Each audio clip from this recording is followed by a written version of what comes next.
जो वो है डायग्राम, ये सीधा कर दो, स्ट्रेट कर दो। हाँ बस इस वाले से होगा, इसके पीछे जो भी है सब म्यूटेड रहेगा, इसको ढीला करो, जो कि इसको पूरा स्ट्रेट कर दो 90 degree.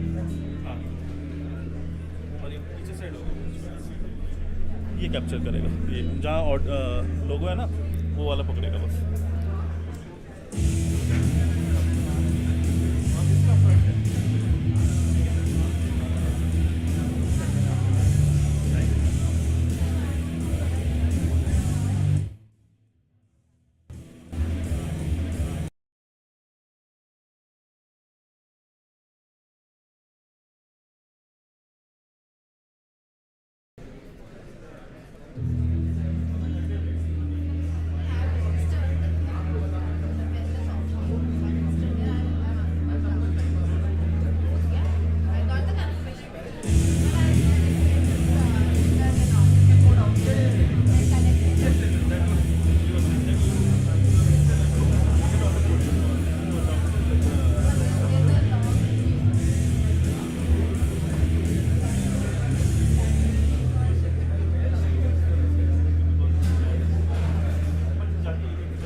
you all for coming here. We will be starting in 15 20 minutes, but I thought it will be a nice time to catch up. My name is Pranjal, and hi team. There's a lot of known faces here. I saw Rahul Das somewhere. Rahul Das. Hi. Hey. Hi. So we are all here for a design event. I am hoping we're all design enthusiasts, but we cannot not talk about fashion being in Myntra. So I was thinking I could ask a few trivia questions around fashion just for fun. No prizes. Okay, first one is an easy one. Who here knows the full form of LBT? Alright, I see a few ladies in the audience. Is there a man who knows what an LBT is? Okay, what is that? Okay, that's correct. A little black dress. But which fashion designer is famous for creating the LBT? Does anyone know that? Oh, there are a few people. You don't know it, I know. Alright, let me see. That is correct. Coco Chanel is responsible for creating LBT. The next one. Who is known as the Queen of Pop and style icon in the 1980s? The Queen of Pop. Oh, okay. You're given one answer. There are no prizes. I would like to remind you. Okay. Let me just come back to it. It is not Lady Gaga. Think older. Sorry. That is correct. It is Madonna. What's her name? Give it up for number, I guess. Okay. What is the traditional Scottish tartan pattern often seen in fashion? Okay, I see.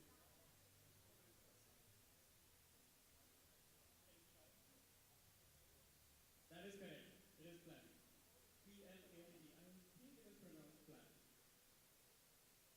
Alright, this is an easy one. You can shout out the answer for this one. Which luxury brand features a distinctive interlocking double G logo? Yeah, that goes to you.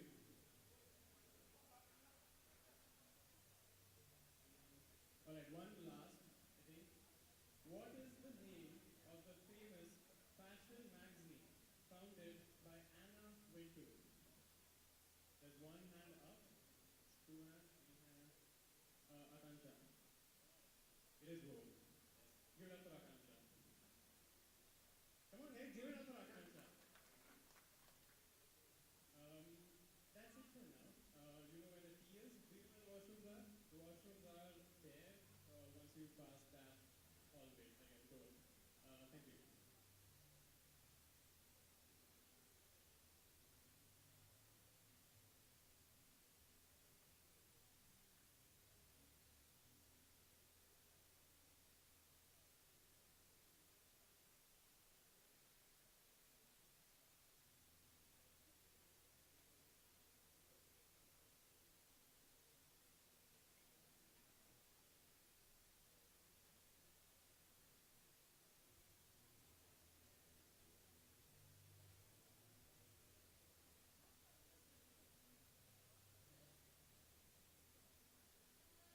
So while the questions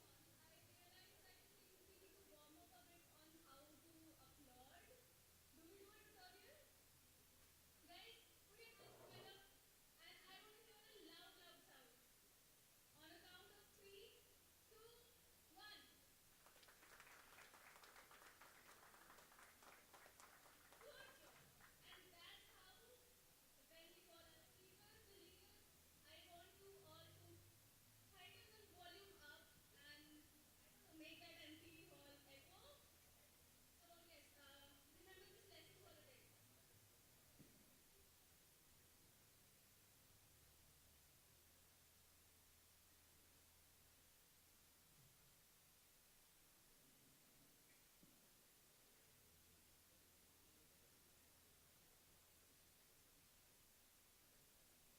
Hello, hello. Just testing mic. Mic one, check. Hello. Mic two, check.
you.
request everyone to take their seats. We are just about to start.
That's the spirit, guys.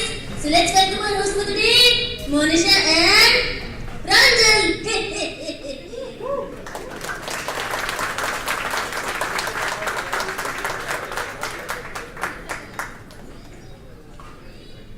Hello, everyone.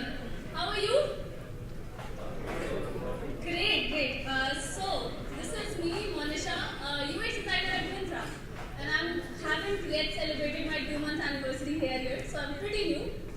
I'm joining you as the host today, and Hi, I'm Pranjal. We have met already, haven't we? I'm your second host for the day. I'm a senior UX designer here at Myntra, more than 2 years now, and I'm thrilled to. Oh my God, this is not thrilling. I'm thrilled to see such a turn on a Saturday morning.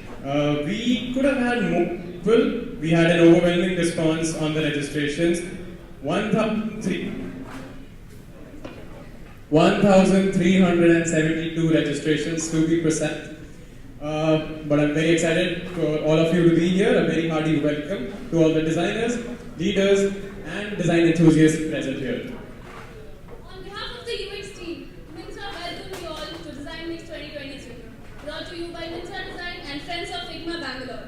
The theme for this edition of Mix is Innovation Catalyst of the New, and we are curious how many of you ditched your weekend plans to be here. एक minute. What do you mean ditched your weekend plans? This is my weekend plan. I traveled 9 kilometers for this.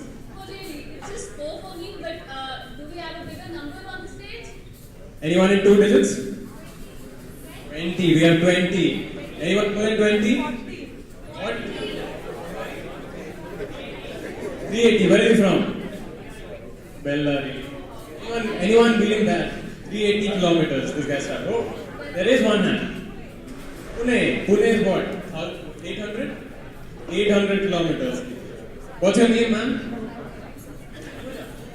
Applause for Anuja for 800 kilometers.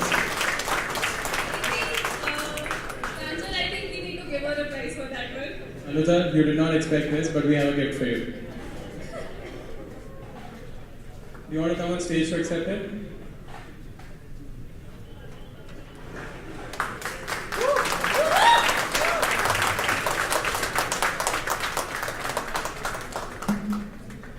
So today, surrounded by the finest mind in design, innovators, creators, and visionaries.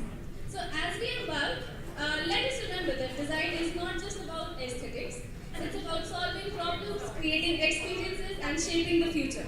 Whether you're crafting code, sealing deals, or sketching your next big buzz, all of us are part of this journey. So let's put up a huge round of applause for every single one of you present here. Every single one. Okay, so let's set expectations. We have this event packed up with interactive activities, enlightening talks, presentations, and an opportunity to mix and mingle, that's mix and mingle with a Y, with industry leaders in design and a lot of fresh minds, which I'm sure are full of a lot of fresh ideas. So here's the itinerary. I'm sure you've all gone through it, but I'll just still take you through it. You are right now being greeted by the hosts. We are running a little late. That is followed by a welcome note by Shayak, which is our head of design. And that is followed by a leaders panel discussion, which I'm very excited about. And then we have something called the Pizza Kucha presentations. For those of you who don't know what that is, we will explain it later. Then we have a tea break. Then we have a keynote by Figma. And then we have very talented 3 designers from Myntra who will be giving you a note. I say talented because I'm one of them.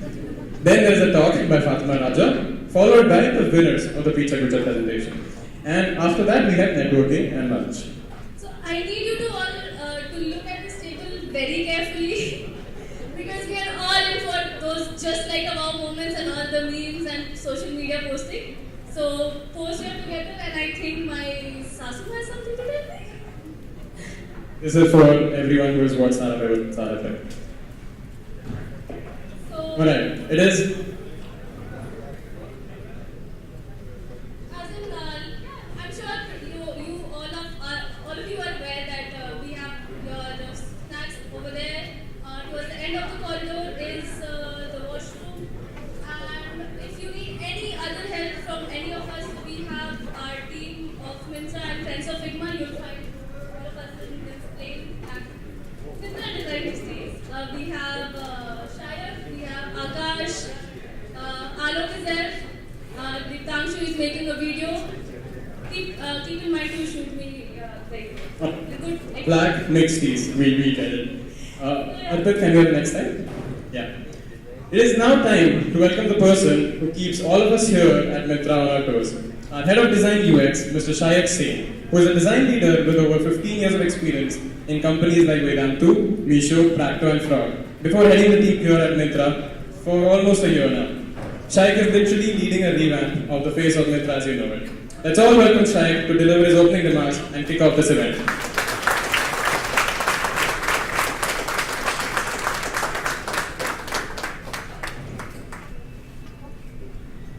Hello. Okay, will not take too much time because we are already ready to meet, I think. So, first of all, good morning, ladies and gentlemen. I am super thrilled to see so many creative minds under one roof coming together. A big thank you to all of you for coming to the Myntra Design Mix and for gracing us with your presence. I'm super excited, super thrilled. We have put a lot of work together to kind of bring this event to all of you guys. I will talk a little bit about the history of. Hello? Yeah. So I will talk a little bit about the history of Myntra Design Mix. So this was started way back in 2017 by the Myntra design team when Gaurav was heading the design team here at Myntra. And this was a place where sharing and learning used to happen for the Myntra design team and also for the broader team outside Myntra. And this was a place where ideas used to flow freely. Visionaries and leaders from outside the industry or outside Myntra would come and kind of share their insights and wisdom, and design was truly celebrated. So when I joined Myntra earlier this year, I was like really picked at what's going on with the Myntra Design Mix. And what I realized that it was on hiatus for the last 2 to 3 years. For of course, the obvious reasons, the pandemic and the post-pandemic chaos. But one thing was very clear, that the entire design team at Myntra wanted to revive this celebration of design. So we got together this time, and we not only brought Design Mix back, we also made it more inclusive. We made it inclusive by increasing our headcount to more than 200 plus participants. Now this is something which is it was a bold move because we haven't done this at this scale.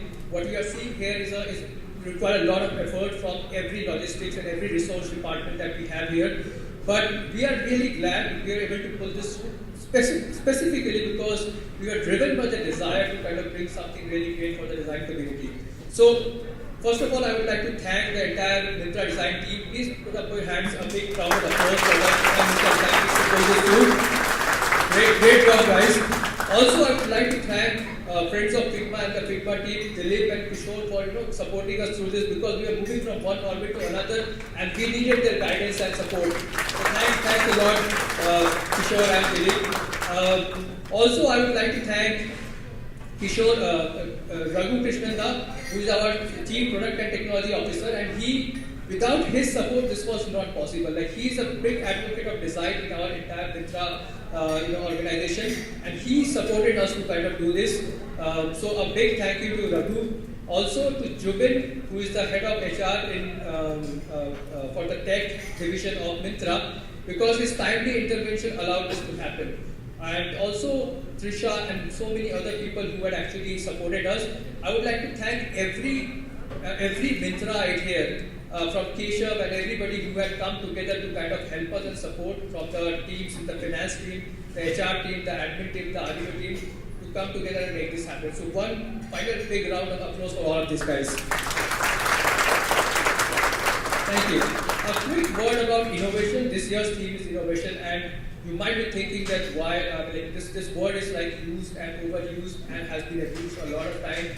But I think this cannot emphasize the significance that it holds even today at this day. So for any new disruptor or insurgent, they can only challenge the status quo in the market by innovating. And at the same time, on the other side, a large company or organization can stay relevant in the industry and stay ahead of the curve by innovating. Innovation is a continuous process, and as new technologies like Gen AI and AR, VR is coming to the forefront, the only way to kind of keep ahead is by adapting these technologies and innovating and making products which work better for your customers. At Myntra, innovation is at the core of what we do. We are super excited that we have a culture of innovation, and this is how we create the best experience for our customers and stay ahead of the race. Now that's mostly from my side. Thanks once more for coming here. I hope you will leave this event with great memories, great learnings and wisdoms. Thank you once more. Thank you. Thanks, boss. Couldn't ask for a better start. What is next, Monisha? So next up we have our panel discussion. With a great panel comes an ocean full of ideas, insights, and there's a small surprise for you towards the end. So before we start, I'd just like to give a heads up that keep the mental note of your insights together in place. We might use that later. Myntra today stands as the most loved fashion and beauty platform. But not many know that it started as a personalized gifting platform in 2007, gradually making its way to fashion, and now leveraging cutting-edge tech to uplift this personalized shopping experience across domains. 16 years is not a short journey, and we went through multiple phases and leaders, each building this ecosystem brick by brick. And who better to talk about that than the leaders and shapers themselves? We have with us our leaders from the past, joining for the discussion on evolution of Myntra and innovation in design. So for our inaugural speaker, we have Mr. Srinath Rangamani, who led Myntra's UX team for nearly a decade ago. From 2013 to 2016, his design leadership not only influenced Myntra's app, but also pioneered several industry standard design benchmarks. With a track record of enhancing these standards at companies such as Adobe and Swiggy, Srinath has been the helm of Swiggy's design team for the past 7 years. Let us all call Srinath on the stage.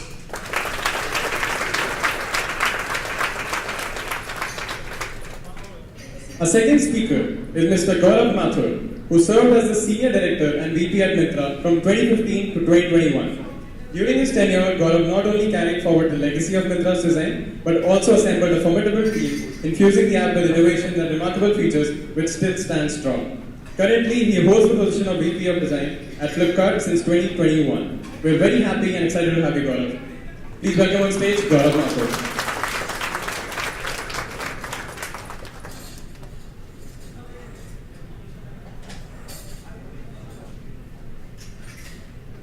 So next up, we have Mr. Mayur Chaudhary, who led the position of VP in Myntra's UX team from April 21 to September 22. Mayur is not only the founder of Rethinking UX, India's greatest design community, but currently serves as the global head of UX design and research at OLX Autos. Having had the privilege of working with Mayur while my internship phase was on last year, it fills me with immense pleasure to have him back here on stage. Please, Mayur.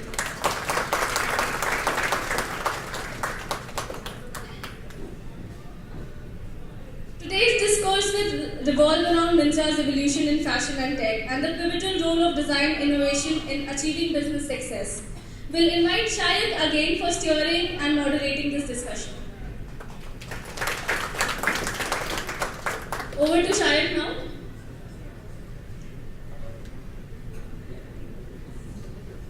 Hello. I can't tell you how excited I am to have this entire panel here. Like, we all have, they're like 15 years of the industry, and Myntra also had been almost like 30 years and 15 years, right? Since 2008. No, sir. So you have kind of grown along with Myntra, and all the kind of innovations that Myntra had done over the past.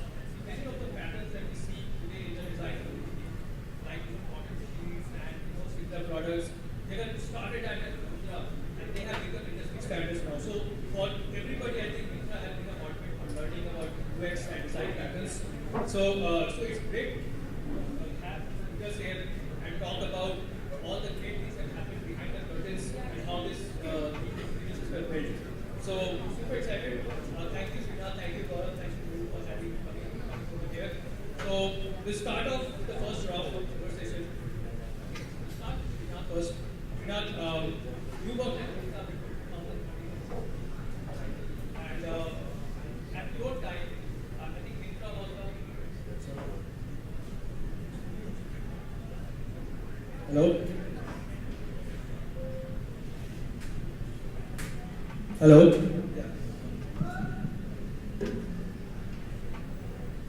So during your time, I think Myntra emerged as a leader in the fashion e-commerce space, right? And also we saw that during this time, again, one big thing happened, which was Myntra was transitioning from web to mobile. And I'm sure this has been a very interesting experience for you to build and kind of orchestrate this whole experience. Can you talk a little bit about your experience during that time and what challenges did you face and what went out behind the scenes? First of all, thanks so much for inviting us, and thank you for the kind words and the introduction. I don't know where to start. I'm actually pretty emotional right now. The reason being, I think a decade before when I came to Bangalore and to Myntra, I had very little hope of what I'm going to do in life, to be very honest. I was a moderate designer, I would say, at that point in time. I had brilliant ideas, but I had no breeding ground, right? And pretty much I think because back then, folks would remember that most of the work was just outsourced work. In-house design teams were just very little known of. Thanks to Adobe, I think that was the first OG design team that I would say where Jaydeep Datta set it up, and that culture of just having a design team, having an internal design team sort of grew, right? So for me, when I look back, so I think we have to look at it. We have to go back to a timeline of 2012, right? What was happening was the iPhone was just picking up, right? Like finally, mobile phone was the hub of all of your life, right? This was happening, and while a lot of shopping and commerce was happening on web, right? A lot of social apps were coming back then, right? Like they were all moving on to mobile apps, right? And you could see that the early adopters, right? Of some of these apps, they were like the Gen Z of that time, right? Like the millennials. We were the adopters, early adopters. And one of the things that stood out for them, shopping in mobile experience, was to stand out as something which is intellectual, intelligent, innovative, right? Rather than just going and getting caught in a lot of ads, search, etc., etc. So that was happening. In India, though, interesting things were happening, right? Like back then, there was an explosion of mobile, that was happening, right? I think there was a lot of Android mobiles which were coming in, which were more affordable. I don't think anyone heard of iPhone in the first place back then. And when we started the work, it was really tough because most of the product and design culture was centered around web and website design, right? And this is where I think I just want to talk a little bit about the entrepreneurial spirit, right, that the team carried back then. A couple of founders, right, that I just want to highlight is one, obviously Mukesh, everyone knows, right? He's such a leader, he has so much insight into what the next decade could be. Nobody even has to talk about that. But besides that, an interesting thing happened for us is suddenly you could see Flipkart was just raising $2 billion just like that. We were valued at around like 6 billion, 8 billion. And then they had poured 1 billion to buy Myntra. That was an interesting time because, I don't know if I can say, but we were not too far away from insolvency back then. Right? So I think Mukesh was just trying to raise money, we were trying to stay afloat. A lot of things were happening in business, and thankfully for us, thank God, Flipkart sort of believed in the vision because there was strong product culture already back then, right? And once Flipkart came in, right, like, and there's just entrepreneurial spirit that Sachin Bansal, Mukesh Bansal brought in and said, let's just go ahead and invent the future of India, right? Like, it's going to be mobile, it's going to be internet. All the consumerism is moving from just, tick on laptop to just more like tap on mobile. So that was a big shift, and it's mostly the entrepreneurial spirit, right? Like, they believed in where the India is going, the new India is going. They believed in the vision of having app economy as a big deal. I don't want to talk too much about the website one. I don't think it was a great move back then. But just want to highlight and clarify because this is a question that keeps coming to me, right? And I was in the thick of things. This is like, there was there was this room where this decision was taken, and I'm just sitting there just disgusted, right? Because to me as a designer, it's anti-UX. UX is all about being where the customer is. And you want to now take out the website, which is where most of the customer base is, right? Like, I'm just wondering, do I even have a job? I don't know, innovation love is fine, creativity is fine, but like, anyone who wants to move away from where consumer is, right? Like, but then, couple of things, right, that happened. We had limited resources. We had only a small engineering team, a dedicated product team was just like 5-6 people, design team was 5 people back then. We could only do so much. We could continue to just do website and web app experience where clearly we saw growth was not happening. Even as growth was coming in, retention, loyalty were a big problem back then. So it was quite clear that we had to launch a mobile app. But then, how do you even do both, right? How do you even maintain both? I saw, that's where again, right, like, in terms of thought leadership, like, where do you focus your energy on? Getting everyone focused on one thing, delivering that one thing, keep everything aside, keep all the distractions aside, right? So that is a very bold move, I would say, and with entrepreneur, for entrepreneurs, it's always high risk, high reward. So I would say it was taken from that point of view. That way, like, what is the risk here, right? Like, do we continue to have like around 500,000, 1 million user base coming in, or should we go after the 50 million, 100 million user base in the next 5 years? So that pretty much led to a lot of these things, right? Like, I don't think some of these decisions were very, very logical. Thankfully, sanity prevailed and we got back the website, right? And still people continue to undervalue website, but for a business, website is still so important. SEO is still important. Keeping all the channels is so important for the consumer to just try your product, experience your product, and then sort of deliver value for them. So that's where, it's a long answer to hoping. But just to follow up, so you see websites are, even today, they are extremely relevant for the kind of consumers that we have in India, like take so, or like we're talking only about during that time when website is almost 50-50% split. So what is your thought on that? Website is still relevant as well. Sorry? I don't know. I don't think that, you think that websites are, or web is still important? Yeah, correct. Yeah. So web is still important in the sense that for a business, like when people, there is an app economy where like, your friends, your family are trying out certain things, they are sharing it to you, you are downloading and you're trying it out. Then there is this search that people does, right? For any new platform, like for the new consumer coming in, there's always trust issues in India, right? Like anything could go wrong, right? Everything could go wrong. Actually, Newton's law just prevails in India, day in, day out, right? Like, so for a consumer to just build trust, to just experience a product in the low friction way, website is still a very important channel. They first look up, they understand about what the product is, they want to see what you offer, they want to make a trial, and then probably they want to make a purchase decision. So the discovery loops are still happening in web. And it's come the whole circle, right? Like, back then everyone was like, it's a cool thing to just download an app because somebody in your friends and family was just doing it, but now it's gone back to, hey, should I even put my money in there? Let me look at whether the CX is good and like, whether, and then probably make a decision. That's why I think website still works for us. Sounds very interesting. I mean, I'm sure what I hear from you is that there were a lot of bold choices and decisions and alignment that went down the road for make this entire thing happen experience. Thanks, Srinath, for this insight. I will move on to Gaurav. Gaurav, you were the head of design at Myntra in 2015, and there been for almost 5 years before going to Flipkart. And you came from Citrix, and came into a time when you had to look at the whole setup here and kind of structure the team and bring a little more structured organizational way of doing things. And two big shifts I think also happened. A lot of new innovations like virtual try-ons and when size and fit, these were happening. We were going deeper into the product space, right, and solving for those things. So what vision did you have for your entire design team when you were setting it up, and how did you kind of manage this entire transition?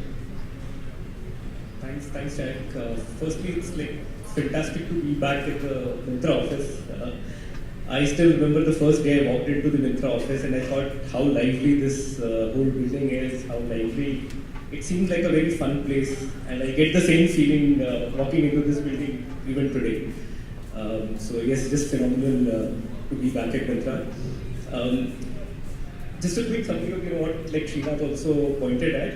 In 2015, the landscape in India was very different from what it is today. I see a lot of young people in the audience. Today's news says that India tops the globally, we consume the highest amount of data on mobile phones today. On an average, we consume about 31 GB every month. In 2015, this was just picking up. And from like 2012 to 2013, I think the mobile penetration in India grew 3 times. From 13 to 14, it again grew 3 times. 14 to 15, probably like 2 times or something like that. Yeah, so it was like a phenomenal growth that India was seeing in mobiles and in mobile internet at that point in time. And Myntra had made this bold move of focusing all the energies on only the mobile app and take away the website. That's when I joined Myntra, and the Android app obviously used to get a tremendous amount of traffic on Myntra, and I still remember, I think the iOS app was probably done as a fun project between like 2 or 3 people at Myntra, and was also launched with the leadership's blessings. That was the kind of atmosphere that existed, like what Srinath alluded to, like the entrepreneurial mindset, where people were willing to take very large bets and build new stuff, right, and build new stuff every day. So it was a very fun place. I remember it was a very small team, a very, very talented team. Srinath, we had Sam, Prasanna, Payal, Shaheen. So very, very small team. And when I came in, obviously all the designers used to focus on the core product. And the core product was where people come and shop. Right? That's what people know Myntra about today also. There was also another side of the business that was building B2B products that help us deliver things to our end customers, manage our warehouses, engage with our sellers, procure things. And one of my first tasks was to build this team up, because there was no one supporting those kind of products at that point in time. It was so small, the entire Myntra team was very small, and we were all focused on building the consumer experience. And that was the right thing, by the way. But we also wanted to ramp up on our B2B businesses. The other area where we were lacking was that we did not have any in-house research team. We used to outsource research, so that was another thing that we started in around 2016, early 2016 or so. Early 2016, we also did a huge redesign of the Myntra app. So I remember 2015, Myntra app used to have 5 tabs at the top. Those top tabs were black in color. It used to have a search bar. On the left of the search bar, there was a burger menu. And from there, we've come a long, long way to where Myntra is today. 2016 kind of set a lot of like foundations in place. Sam, Payal, Srinath led that whole initiative of redesigning the app, and it kind of put a lot of things right. So the burger menu moved at the top of the screen. we had the core navigational entities which you see even today, right? Like men, women, kids. At that time it used to be only 3. Now we have like 3 more in that bar. And then from there, we gradually redesigned every single part of Myntra over the course of the next few years. So all the way from the search browse pages where people browse and make decisions on what to buy, to the product page and things that go on the product page where people consume a lot of information. They look at images, they look at what other kinds of products may exist, they read some content because they may want to buy only cotton, for example. And to cart, checkout. So the entire user journey was designed over the many next few years, essentially. And during the process, Chaik, like what you said, we also did a lot of new things. And it's so heartening to see that Myntra continues to do new things even today. So there were new things that were done. For example, I think Myntra was the first one to do like videos on search browse page, product pages, image search,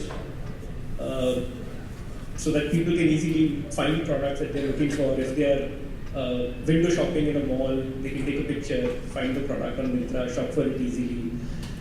Easy discovery of similar products. So once you land on a product, you like a few attributes, now you want to see more such products. You may want a 3/4 sleeve instead of a half sleeve, or a different color, etc.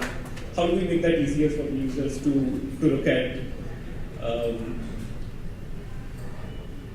Getting size recommendations to people, right? And when we used to talk to customers, people used to be like, I've been shopping all my life with Myntra, right? You guys should know me well.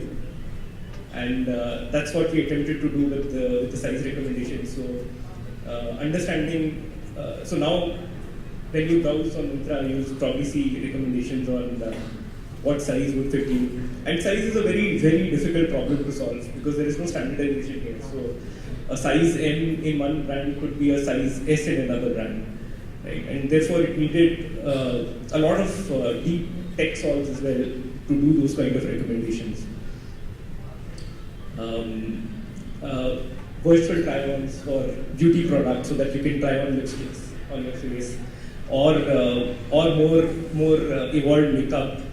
So I think those were some really fun things that we built in a very fun way. It was a very, very fun team, and I still remember and cherish the memories of a lot of parties that we used to do at Myntra and outside.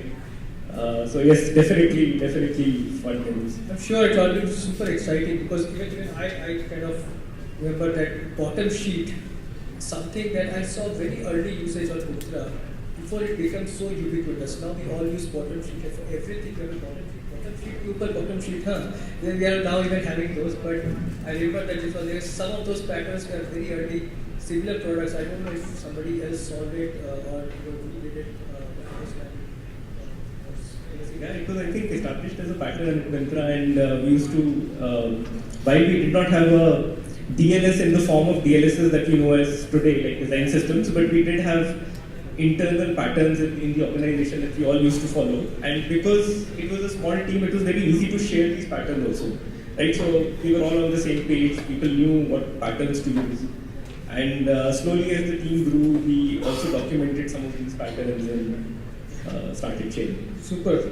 I will move. Please go ahead. Actually, yeah, the list goes on and on, right? Like, it starts funny because like back then we were just trying to bring the whole web into the app, and we were stuck to just having a sidebar at the top, right? Like as most Android apps did back then, right? Like there was just a sidebar, right? And there's just one home page, right? Like we had to convince the product team so much to even add a bottom bar like iOS.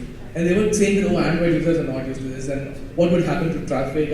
I hope you remember all these discussions where they would be like giving customers are always irrational, right? Like, they don't care about how you are very thoughtful about building your experience. If it's right there, I'm going to click. When it comes to top nav, right? Like, we've had multiple discussions about just having a top nav. We talked about scrolling, right? Like, users would even scroll or not. It's still a very important pattern today. Everybody starts with putting a top nav today, right?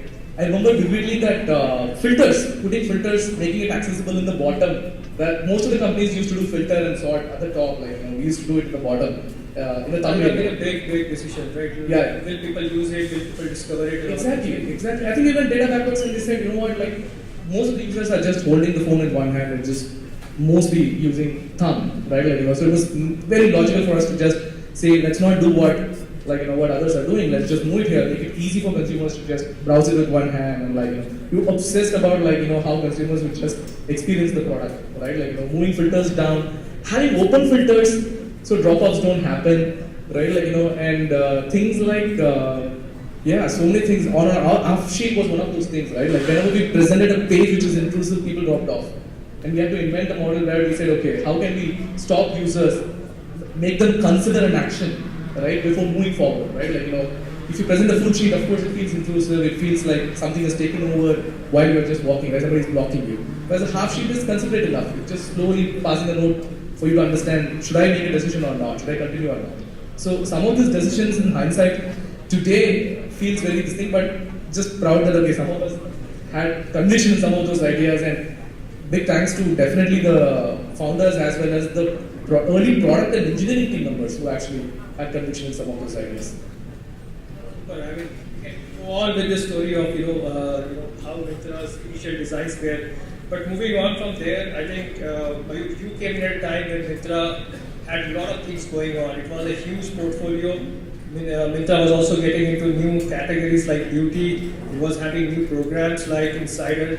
What was your challenge and vision to kind of solve for so many different things that is happening together and also keep the shopping experience of the user simple and lucid?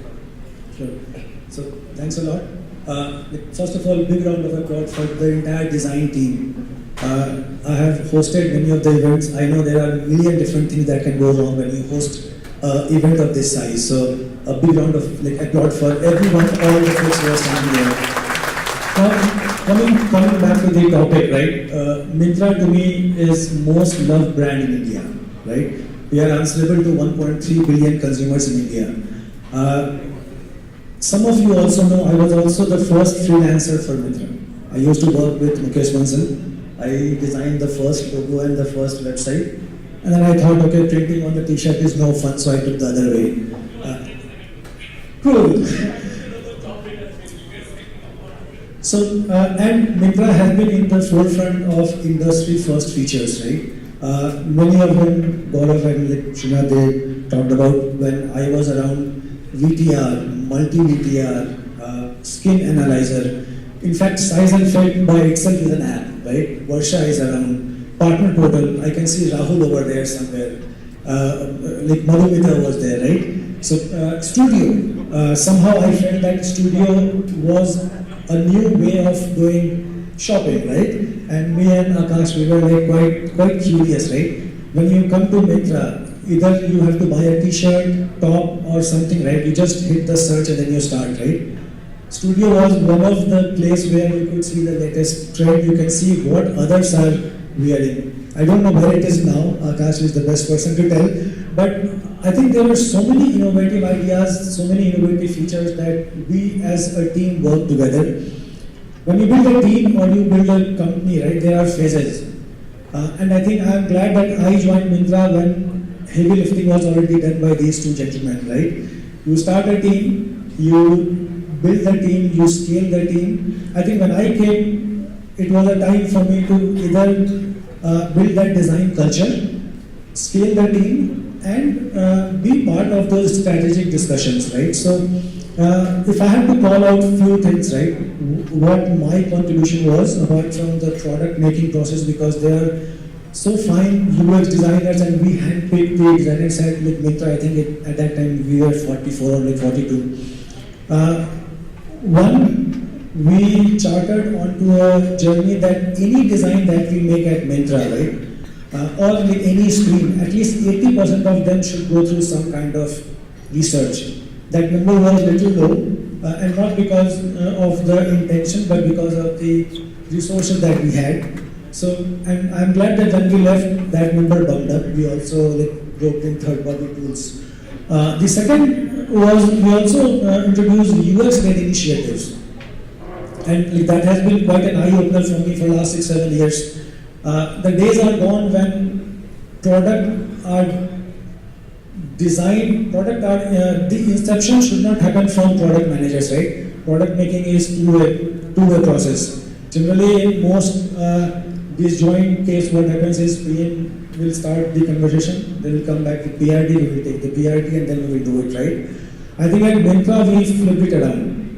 We started an initiative called UX-led initiative, and every team was asked to create UX-led features which they were supposed to discuss with the product counterpart. And if I can remember it correctly, in the studio feature and even in the size and fit, right? Studio we proposed 16 features. Now to which 6 went live, if I am correct. Akash is here like somewhere. That also built that trust, right? That PM started looking at us as their partner and not as a designer. And that I have seen that has worked everywhere, wherever I have been. So that I think is a good one. And last but not the least, I remember for the first time in my 22 decades of career, designer and product manager, they owned the stage and they presented the entire year's strategy, where the designer was talking about what is our current goal in my product or the feature, where we are heading and how we will head, right? In fact, one of the product managers gave the entire space to the designer, right? So I think those were the culture building that happened. Even HR started knowing what the designers do, how they are in different teams. So that I would say, and coming back here, right? I was there when this building was inaugurated. I was not the one to cut it, but I was almost there, right? So I think it's like great to be back and this team. I think the memory, the time spent here for like almost 2 years, I think it's quite phenomenal.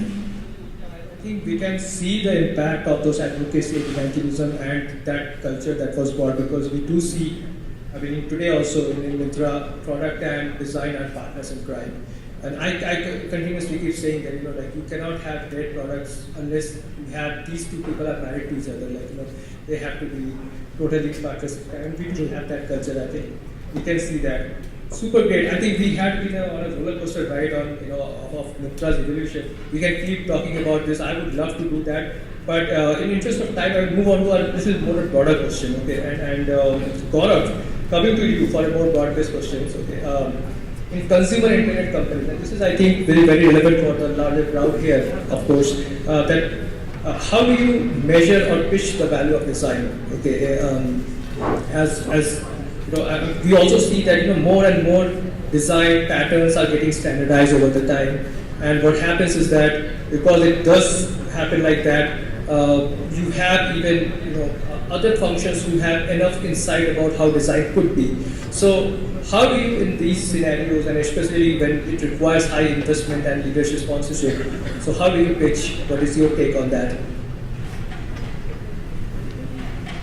Yeah, I think it's not just the consumer internet industry, but I think overall, how do we measure design is a very large question.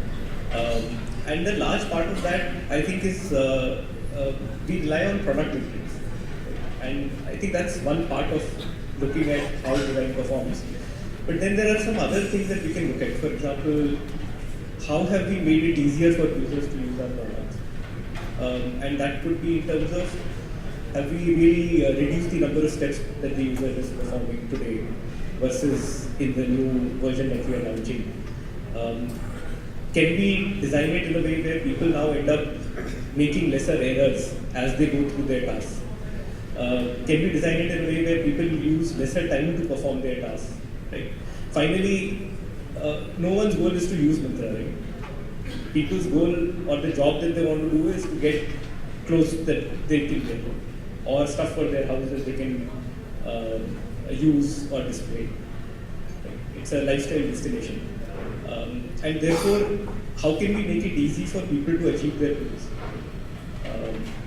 And there are lots of design matrices that we could use and review and capture that could give us inputs on how we are performing. I often rely on user research insights, validation from user research, on how a feature is doing. That's another very important tool that exists with the design team. This is qualitative insights, obviously. And then consumer internet industries have the advantage of running large-scale A/B tests. Often, many companies can't do that because of the scale that they operate in. And a lot of quantitative inputs come in from these A/B tests, and then we can make corrective decisions if required. For the consumer internet industry, I think I would say these are probably the large areas that designers should focus on, and keep reassessing where they need to go, course correct if they feel like based on these inputs. I think taking the same question to you, Srinath. What's your take on this? And again, from a point of view of design, is it about intuition, or these are like hard metrics? And you have also kind of raised the bar of the industry as Swiggy by kind of design that we see is kind of inspiration for a lot of people here. So what is your philosophy behind this? Yeah. So. Yeah, I think for mature companies, pretty much what Gaurav talks about, right? To already have an established product, product funnel which is more refined, where your users are coming from, where are they dropping off. Of course, protecting a lot of that, right? Most of the design team's focus is around product metrics, right? All the business metrics, so to say. Slightly deeper themes, for us, right now at Swiggy, we are at the level we started with basic UX metrics, right? Ease of use is the big feature in any product when you begin with. Then we moved on to pretty much product metrics, which is product funnels, product engagement, product retention, loyalty, etc. Now we moved on to business metrics, right? So I think 60-70% of the job, if you've been called a product designer, of course you have to align to product and business metrics, right? There's no doubt around that. But I think somewhere along the line as a group also you need to understand what's the impact that you're creating, right? Now, one part of it is what we talked about, if you're in the early stage product development, etc., right? It's not intuition, but it's about the vision and charting a path or a roadmap around that vision, right? So for example, if I just go back to 2014, most exciting part for me as a designer was not about designing an e-commerce app, because that wasn't the vision, right? Of course we want more orders, everyone wants more orders. We were celebrating milestones, but I just vividly remember this, right? It was a very secret time back then. Mukesh was just imagining a certain was reimagining Myntra. He called it back then Myntra version 2, right? We were like, what is Myntra V2? What does this even mean, right? So part of the leader's vision is about getting people excited about what next, right? And then he took on stage and he gave us a galvanizing vision. Right? Suddenly Myntra is not about your biggest e-commerce fashion app. He said, we are here because we have a purpose, right? We want to make customers look good. So look good was the big theme back then. Suddenly it opened up a lot of imaginative space for designers, right? Then the designer comes in, right? Because until that point in time, you're worried about how do I design this flow? How do I do this drop-offs? How do I make business metrics strict, etc. Suddenly the pivot happened, right? Everybody's looking at designers and saying, how do we get there? What's look good even mean, right? What does this articulation even mean? So to me, I think it's about having a strong hypothesis from a product side to say, here's look good vision, here are the customer need states, right? These are the possible customer journeys. Here are some of the product features, you have to put bets, right? I think that's why back then what we did, it was very, very clever. In the sense that, outside we look like we commissioned every single project, but behind the scenes what we did was to create around a 2-year vision. We actually stopped everything what we did back then. I could vividly remember that only 2 members of the design team out of 5 or 6 people were just working on keeping the features alive. The rest of the design team was focused on setting up a vision for 2 years ahead. What this does is, this lets the keeper of the vision, who's the CEO or the CTO or CPO, eyeball, understand what is the right experience to even deliver to the customer, hypothesize, create clear hypotheses in terms of what are the bets that they're going to make, here are some of the features that we're going to develop, what are the right metrics to make sure that these things are successful. For example, we were audacious in thinking that, of course, when you want to look good, content is a big part of the customer experience, right? Without content, there's nothing. But then we hypothesized thinking that, we will create a social feed, like fashion feed, and we'll be successful. Ridiculous in the hindsight, right? Without understanding. But then we were so naive in basically thinking about some of these things and then working backwards on some of those metrics. But once we understood, completely flipped the switch, right? And at a pace that people would think that what is this ridiculous thing? You just commission certain projects, you're killing it at this even faster than how you even built. That's because it becomes incredibly important to just, pretty much pick that piece that's going to shine, right? You clearly see what the customer is looking for, you're researching, you are looking at metrics, you're observing how the funnels are working on, and then eventually sort of start to polish. And that's where the design team's work gets even more important, right? We were obsessed about filter design that we would have done around 15-20 versions of filter design, and we famously called Sam, the then designer, as the Sam's filter. Right? What's Sam's filter in observing in fashion shopping, right? So he became a fashion, Another one who was just obsessed in building banner design. He was called Banner G, right? So it's funny, right? But we have to do this, right? At some point in time, it's not all about just metrics. It's a mix of good intuition, creativity, but then constant understanding of what the customer needs states are, and pretty much aligning to the customer vision and delivering that. So at least that's what and over a period of time, once design is integrated deeper into the business, it becomes about business metrics as well, right? Where you start to think beyond just the end consumer. In that way, sdesign is only much more beyond just the design metric. Like you are saying that you're very deeply trained in the product making process. Yeah. That vision kind of helps. Suddenly you are not being given a brief or something to just act upon. You're not being given user stories per se. You are crafting them, right? Suddenly the tables are turned and people are like, what's happening here? We have an artifact. People have an artifact which is usually in the form of a document or something. We still write documents.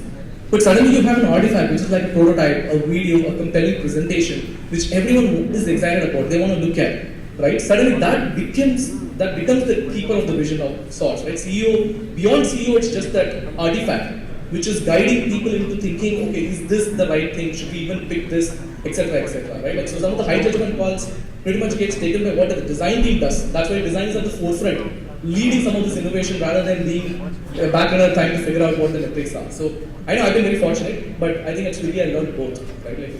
Super. That's very interesting to know. I will take this question to Mayu, because Mayu, you have coming back to that, purely that metrics question and value of design question. Do you see any difference, because you had worked in India, a lot of Indian startups, and you also worked at international organizations, right? So do you see any distinct difference, or do you have a product you there? Love to understand. So, see, all of us are into the business of product design, and now I consider product design as dhanda, right? 50%, and if I have to divide 100 into 50-50, right? 50% the design principles, the UX, everything remains mostly same because we design for the human. It's that last 50% where it is about persona, it is about demography, it is about legalities, right? When I was at NCR, right, we used to design point of sale solutions or ATM screens for 180 different countries, right? That is unimaginable. A software coming out of Hyderabad for 180 different countries where nothing can go wrong because it's a serious business, right? If I have to tell you the data, right? When I was there at NCR at that point of time, 2019 or 18, 770 million transactions were done daily. It's number of transactions, not the volume of dollar. That goes in billions, right? Now imagine if a UX designer does something wrong, right? Where it will land up the entire company and the product. So, and in that organization, every design that used to go out, it had to be single A, double A, triple A compliance, right? Because the language was totally different, right? Now at OLX Autos, we are in 10 different countries. And the challenge is every country has a different language. We start with India, Indonesia, Turkey, Spain, Brazil, Argentina, Poland, Chile, right? Now, and most of the designs are being shipped in India, from India to across the globe. Now, when I was at Myntra, a designer's story used to look like Figma file. There is a file which says size and fit, and then there are versions for a quarter, right? Now at OLX, it is not evolved, but it's a little different, right? There is a product, there are countries, and then there are like features. Plus, they also need to work very closely with the product owners, the content owners from that country, because Indonesia is Bahasa. Now, we don't know B about Bahasa, right? What it is. And believe me, when you write "Hello, Mayu Chaudhary," in some other world, it is totally different, right? One of the example, right? In like one of the countries, when we were like building our flow for registration flow, right? It is illegal to ask for OTP.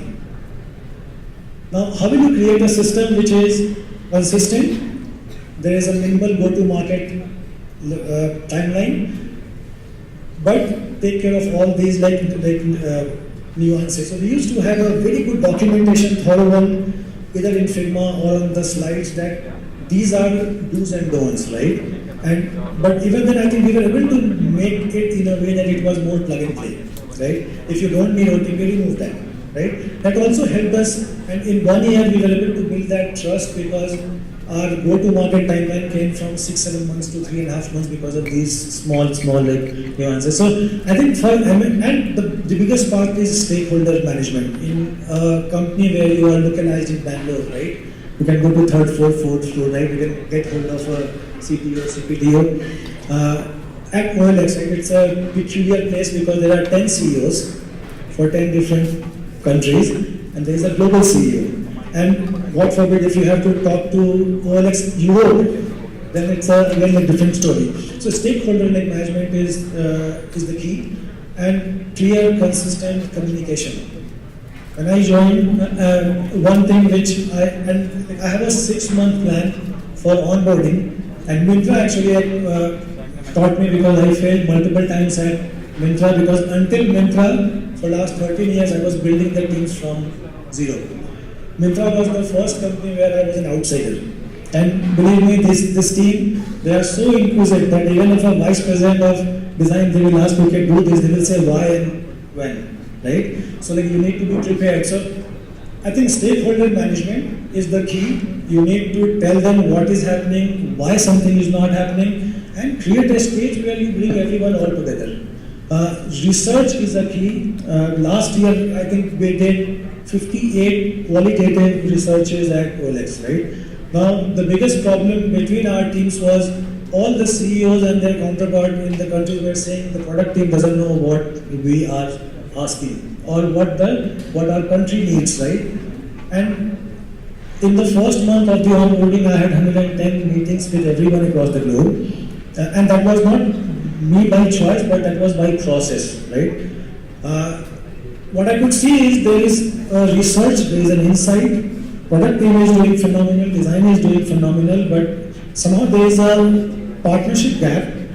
The only thing which I did is I created a voice of customer platform, which used to host every Wednesday, and the entire 4,000 folks across the globe, they were part of it, all the product team, and we used to present them the research findings.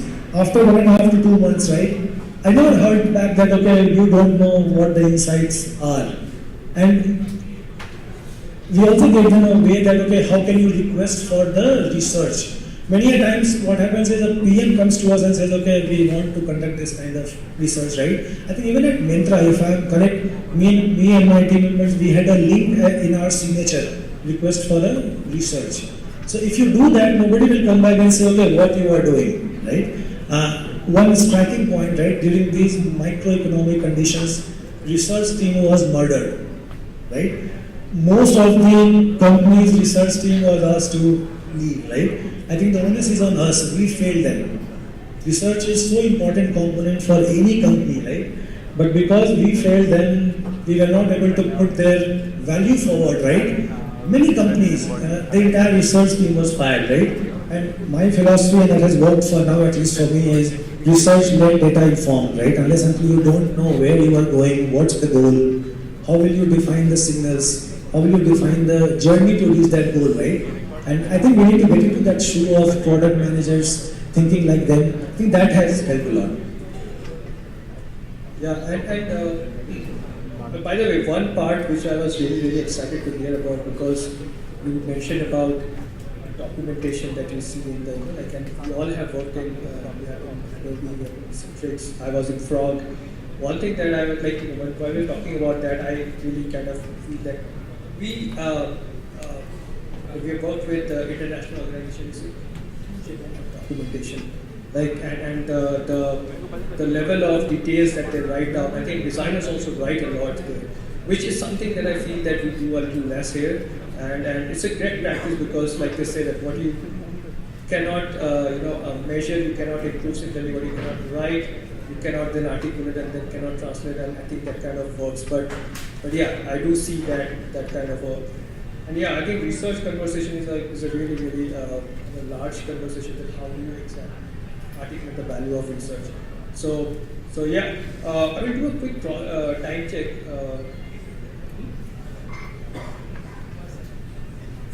Right? Last. Okay.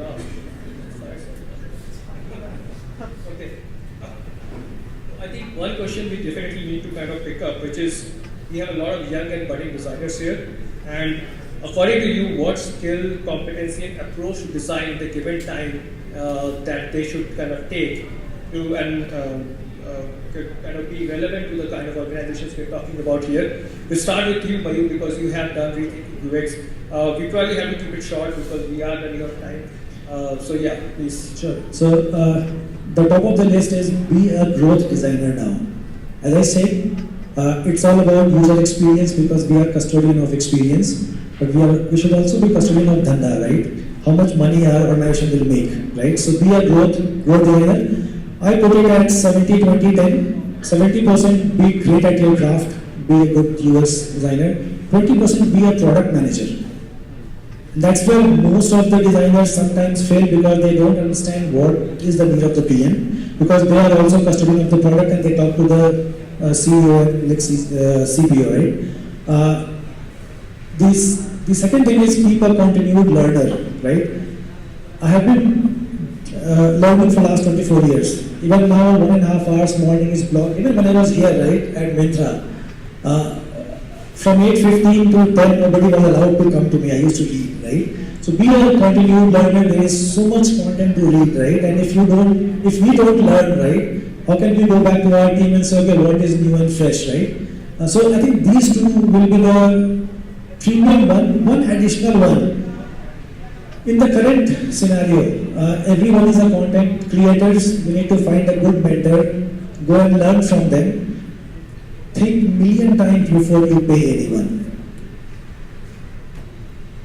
Because there are so much content now, it is up to the content consumers to be more smart and elevated that what to consume and what not to consume. So I think there are many of them, but three, I think if you keep it in mind, I think you should be okay.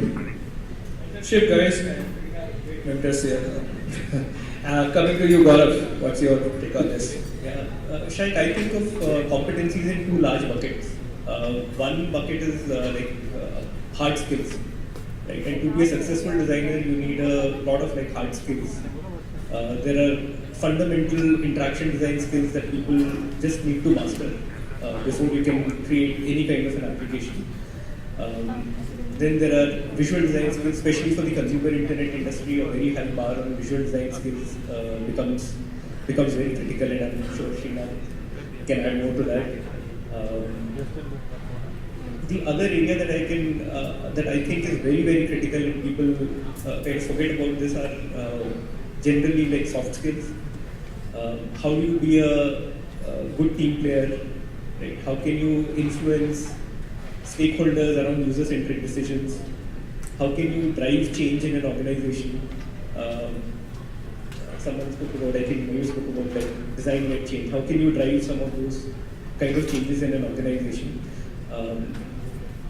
How do you just bring a tremendous amount of energy to the work that you're doing, to the team that you're part of, and just uplift the game of not just your work, but everyone around you? So I think a combination of these two becomes very critical. And if you look at career ladder of a designer, right, the hard skills play a very critical role when people are starting off early in their careers. It's a huge, huge focus area, and it should be rightly. Right. And as people grow, these soft skills become extremely critical. Because at that time you're probably not moving things around in a Figma file, but also trying to figure out how you create a dent in the organization through design. How do you bring about the change? So I think having a good balance of both the hard skills and the soft skills is very critical in the Yeah, I'm going to, mostly design for business. Something that I've learned and I've outlined as 4 key quadrants, right? For a designer to be a well-developed person, right? Inside a business setup. The first quadrant as you begin your career is all about customer centricity, right? I'm very much humbled time and again, right? Whenever I just get a little bit audacious, thinking too much about things, the one thing that grounds me is customer centricity, right? Having a thorough understanding of who the customer is, doing customer research yourself is a massive boon. There's absolutely no thing that you need to follow, folks. You just need to go and talk to customers to understand more and more. In fact, the best book that I read, when it comes to this is the Bombs test. That's amazing, right? How fundamental, the complex of the idea is just written down to the few fundamentals, right, in that book. And understanding customer needs states, customer motivation is the number one thing that you as a designer should start. The next quadrant, you move into design chops. Of course, you will have design chops, but then you keep perfecting design chops to a level that you focus on design of interface and innovation, of course, right? You have to be an interface designer, you have to be really good at it, you have to excel, perfect it to a level that you can lead organizations, right, into the future. So definitely I think design chops, design thinking is another important part, less talked about, less understood. I think there are a lot of debates around whether it makes sense or not, but I've seen it is valid.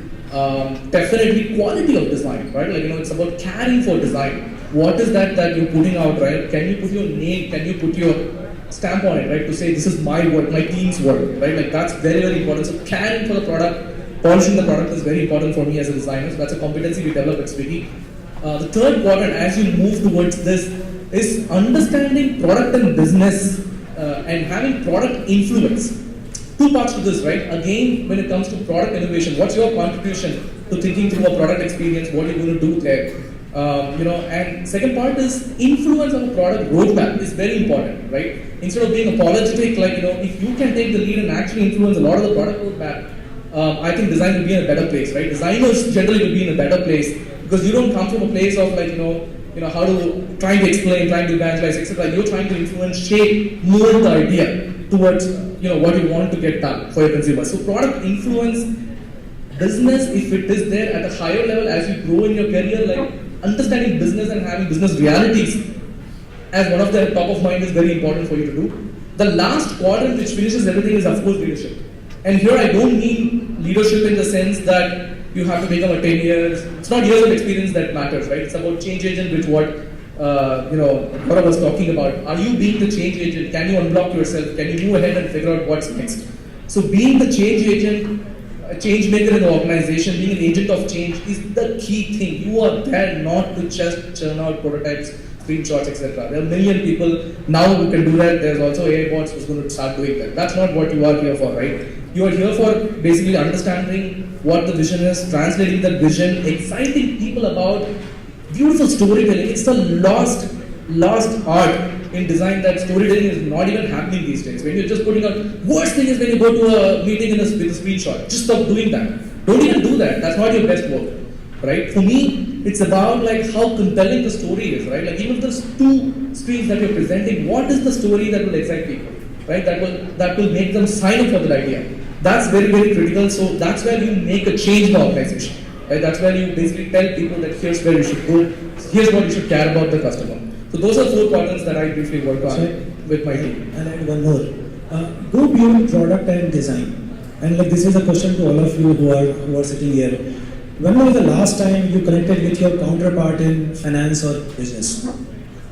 I bet most of the designers, they don't even know the name of the CFO. Right? Believe me, if you go and sit with them for even half an hour, talk to them, have a quarterly or monthly connect basis, how much time they have, I think it will elevate your product design skill, mindset and thinking, and it goes a long way. So just think over it. So help in influencing in the right places, right? Yes, they will be your stakeholder in all the meetings where you are not there. Super. I mean, this was really exciting. Do we have the rapid fire time? We are. Okay. Got it. Okay. We are. Thank you so much, Srinath, Gaurav, and Mayur for for all these insights. This was a great session. I'm super excited, and I will just. Thanks, Shayak, and thank you to the awesome Myntra design team. Thank you. I would like you to stay on stage for a while. We have time for 2 questions. We'll take 2 questions if the audience has some questions. We do have some hands. So you can take your seats back. Like, Marisha, if you can take the mic.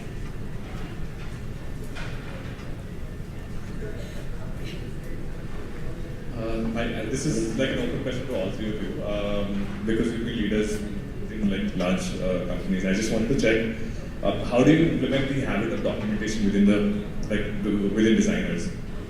Because we are always working on so many things, deadlines and everything. There's always like a push for completing work, but we never pay attention to completing documentation. What's your take on how do you get into complete documentation?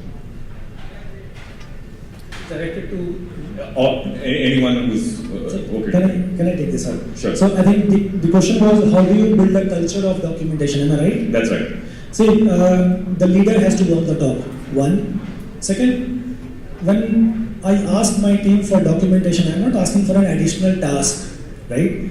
Documentation is wrapping around the idea of creating product on the paper, which is already there in your mind, right? At least in the Indian ecosystem and everywhere, you build a product as you are building the product. Your PRD is never complete on day 1, right?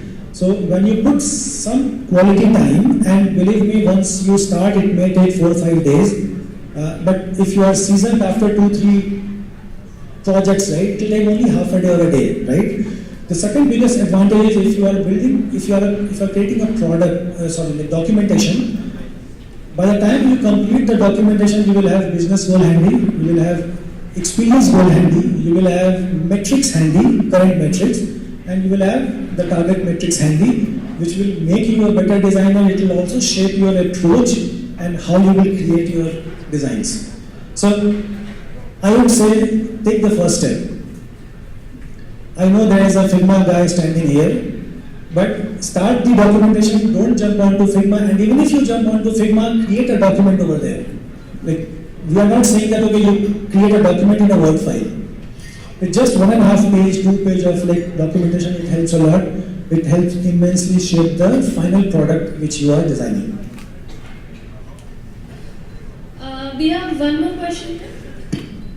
This is Sucheta. So my question is to Gaurav. So in Flipkart, there are different business verticals, right? So being it flight, cooking, or fashion, or furniture, or any other business verticals. How do you go about your design systems? Do you build different design systems for everything, or it's one single design system for whole of your Flipkart? I think the question is, how do you think about design systems in an organization that is into many kinds of verticals? Right. And do you think of them separately, or do you think of them as a unified design system? So I'll give you a generic answer, but I think the way to think about it is, what do you want to represent to a user? Right? And do you want to represent a unified view to the user? And in that case, you would create a unified design system that would cut across a lot of the verticals, but solve for the verticals separately. Right? The verticals may need different kinds of treatments, like the way you buy furniture could be very different from the way you buy clothes, for example, or the way you buy a mobile phone, for example. Yet solve for them differently. So from a pure design systems perspective, I would say that a single design system across is a better choice, but solving for these individually is also needed.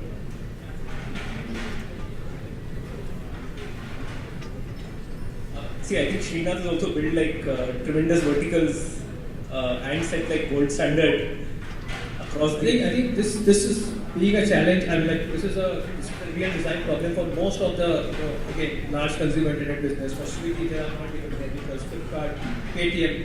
So, any points, Srinath? Mindful of the time, so a couple of points. One, of course, there's a collective conscience about where the design is heading, and you need to have certain components. Around 60/40 is the best rule, is what I figured out.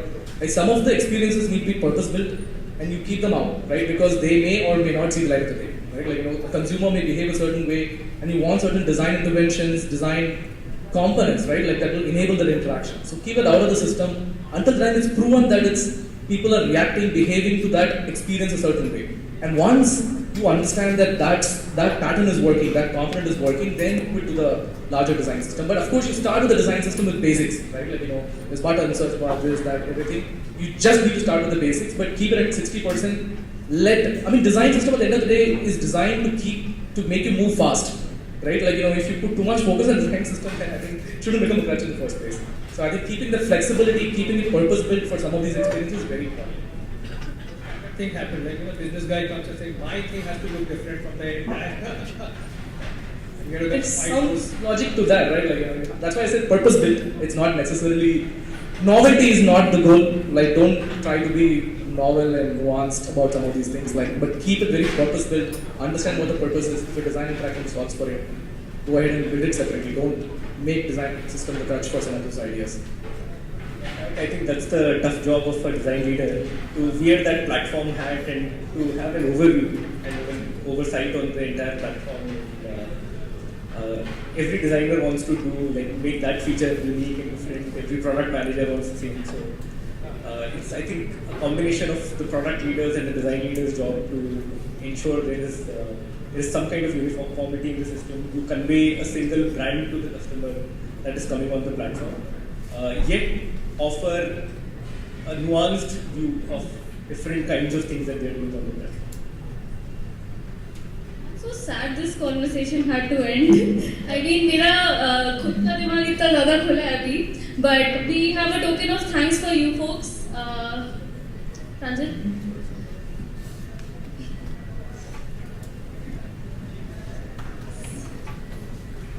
Guys, a huge round of applause for our panel.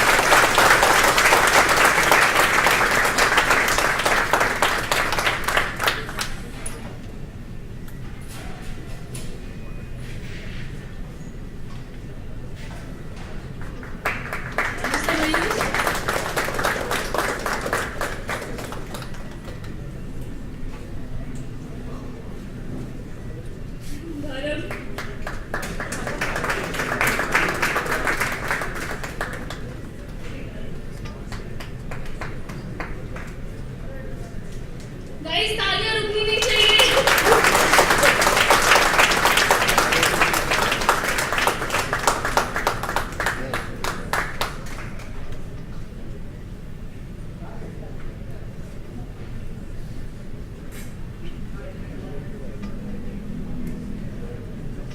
Thank you so much for Thank you. Oh, a group photo. Group photo? Are you? A group photo. Any?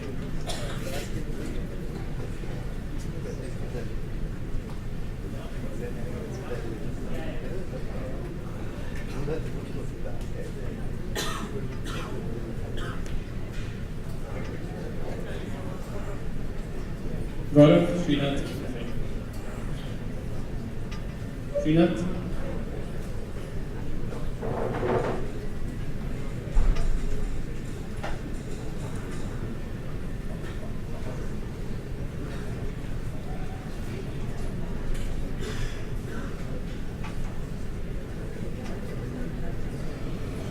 The production quality of this event is off the charts.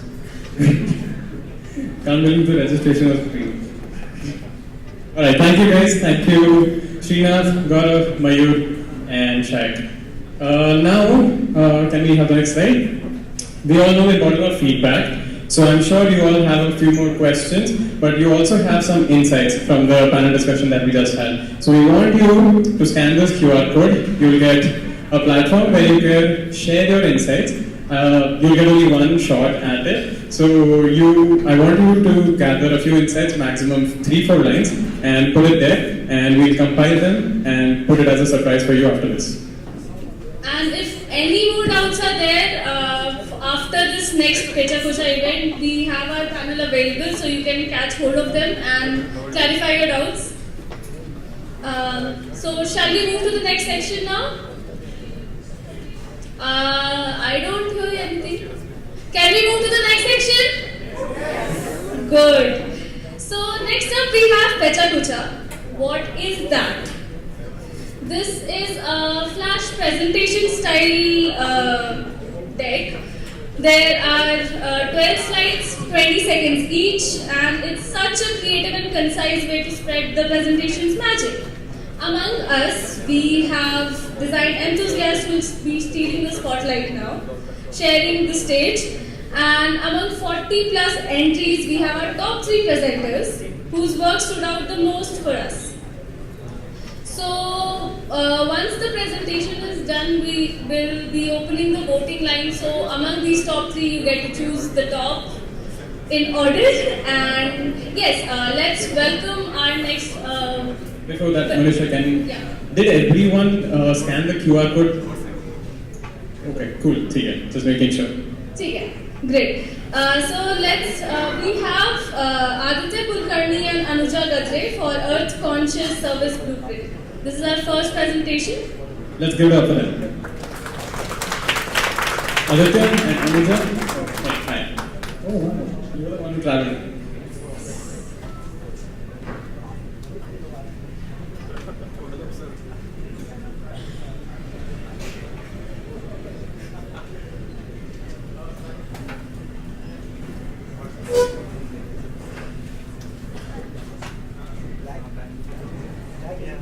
Rajiv, can we have the next slide? Alright.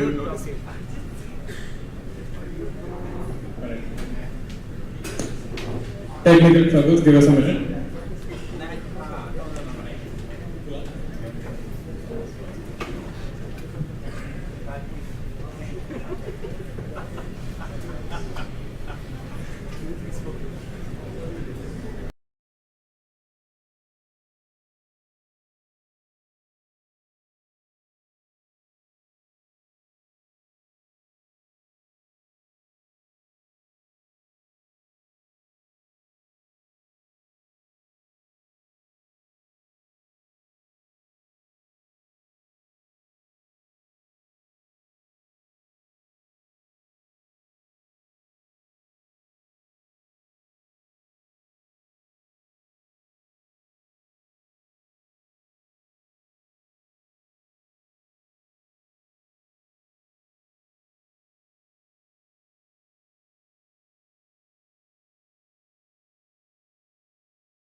resources and is in a sense very limited, we cannot have unlimited growth, right? On the right side is a graph which is a new economical model which has been developed by Kate Raworth. It's called the donut economics.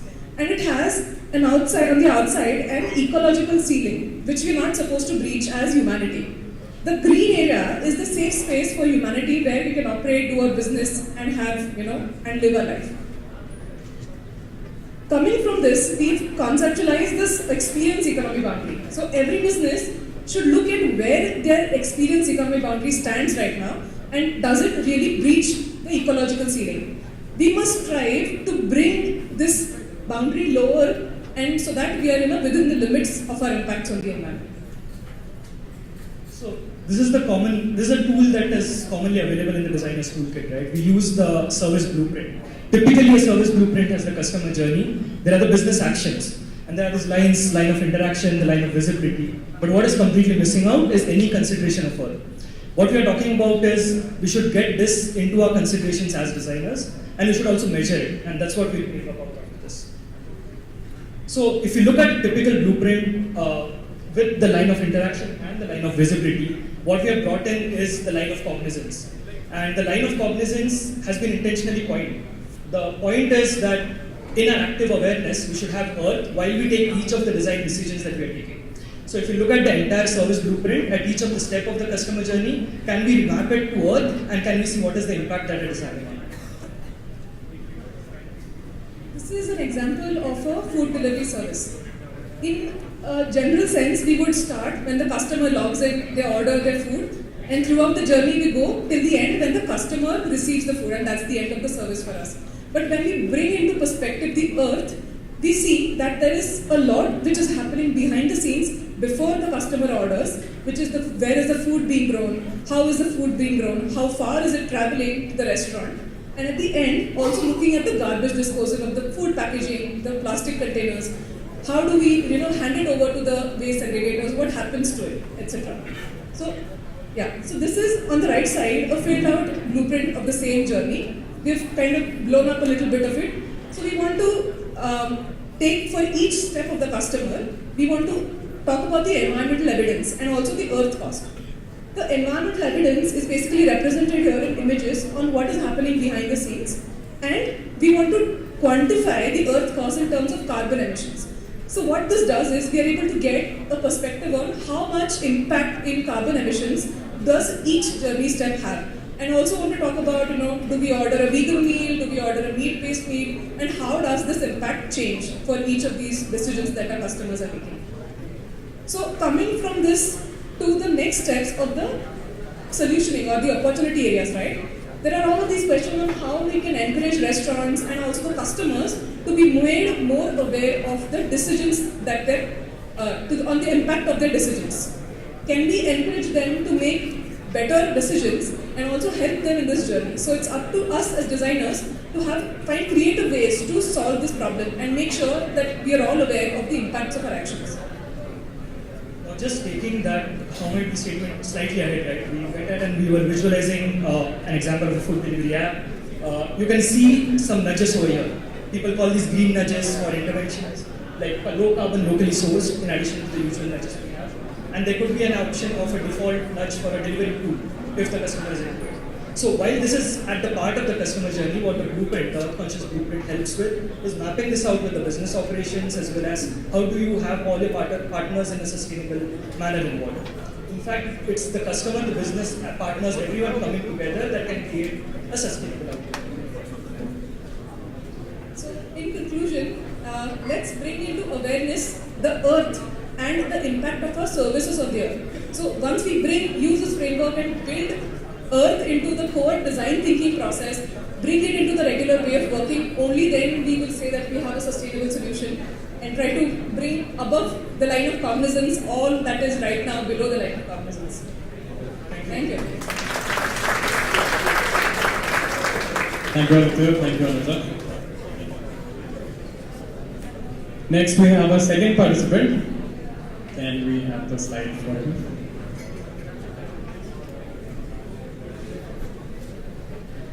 Yes, please give up from Ram Kaushal Mehra.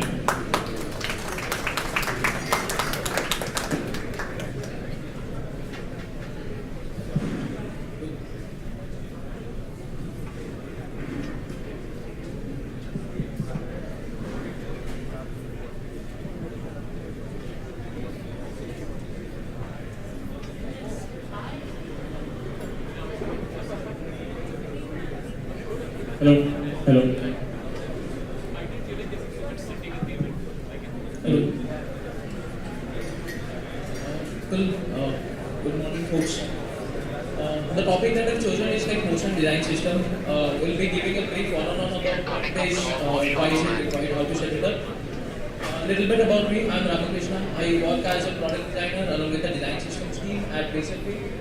So yeah, let's get started.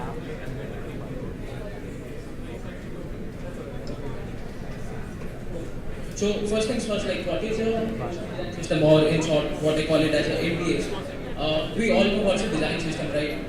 Motion design system, to put it in simple words, is basically implementing motion at a foundational level in your design systems. So like as you keep scaling your design system, your products, things remain consistent in terms of motion. Now the next thing is like why is it required? We all know that if your team, like you have a lot of people in your team, everyone has their like own way of building their prototypes, defining the motion of the components, the product, the transition.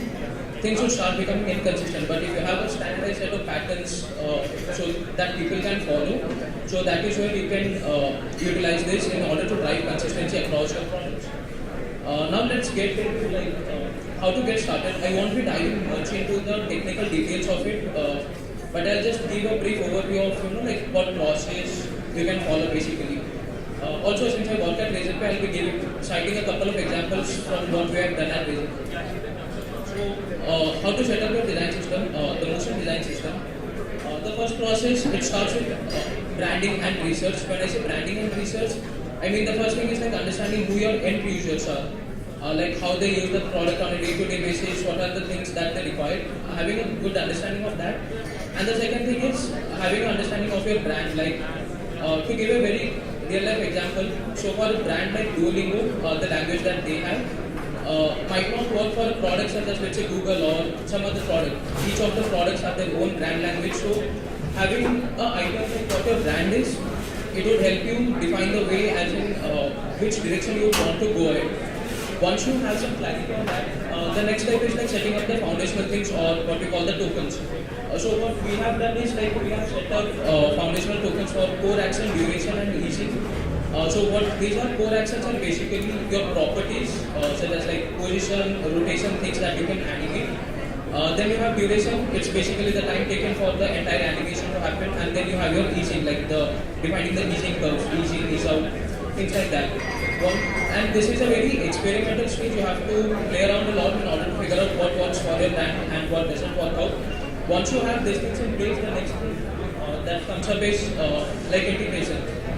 What we have done is like basically start with implementing these tokens at your component level stuff. So anytime you are designing a component, a button, a modal, a popover, anything, that is where you experiment out and try out how to implement those tokens and see how you can standardize the motion at component level. And the next thing is like all this motion without, if this doesn't get implemented on the development side, it's of no use. So then the final is the like handoff stage. What we have done is we have built a custom template where we showcase all the values like the easing, the duration, the animated values to the developers. Sometimes the template doesn't work, so you also take a custom route sometimes. And these are basically the main 4 steps. The step 3 and step 4 are something that you have to try out in loop every time you are building a new component for your design system. Now this is how you can basically set up your motion design system in place. But let's say you have already done this, you have already set up your motion design system and you want to scale it up. So I'll give you a few ideas that you can like think about or do more research around how you can scale up your motion design system. So one of the ideas is like accessibility. How you can respect the user's motion preference, how you can implement things such as reduced motion so that your motion becomes more accessible. The other thing is implementing transitions. So far we have been talking about implementing things at the component level, but you can also think of like how screen to screen transition works, how micro animations work, how your icons are animated. Those are certain things you can also implement as you keep on scaling your design system.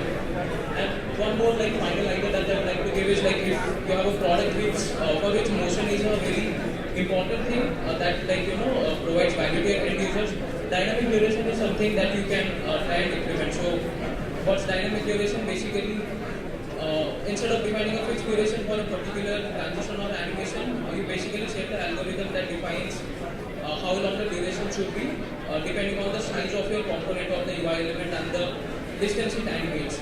So there are a couple of ideas. Also beyond this, there are a lot of things that you can do, but this is just an overall idea. There are also a lot of technical things that I haven't covered here, but if you want to discuss about it, I'm available at arcade.design anywhere on the internet. Yeah.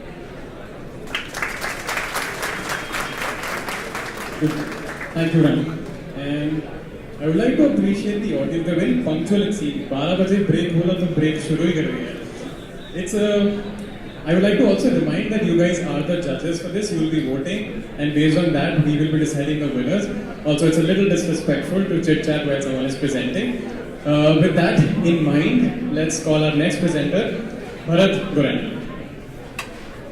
Come on, give it up for Bharat. Come on.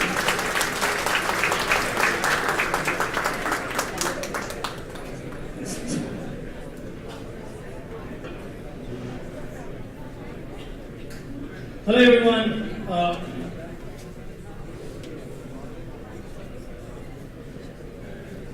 Hello everyone. Introducing you VirtuFit, virtual fitting room for Myntra. This is my recent project I designed for Myntra. I am Bharat Goran, a UX designer, fresher, and I work as a front-end developer in an Australian startup. So before starting up with VirtuFit, let's understand what is the real problem. Let's take an example of a user like me who has facing problems like how to visualizing an outfit, how it look on me, and how to combine an items to make a combination of complete outlook. Okay, so for this, we are introducing VirtuFit, where user can scan themselves and create their digital image. And this scanning process made very simple. Giving continuous information about lighting, positioning, and the movement. And after creating a digital image, that image they can use it to try on the outfits. So let's move on to the fashion journey of the user, where he can pick up an outfit from his occasion, or they can give a prompt what they are looking for, and they can try on that outfit on them, or they can also use mannequins to visualize the outfit, as well as they can simply see the product photos. But is putting on clothes is enough to complete the look? Let's explore this in the next slide. So, like user also can add the accessories like goggles, watch, and more. And the app suggests this recommendation based on the outfits he's building, and the plus marks on the image and better together options is suggested by the app. Not only works on the visual cues, but it also encourages the people to make more orders, so potentially increasing the average order value. But user doesn't stop there. He can explore more.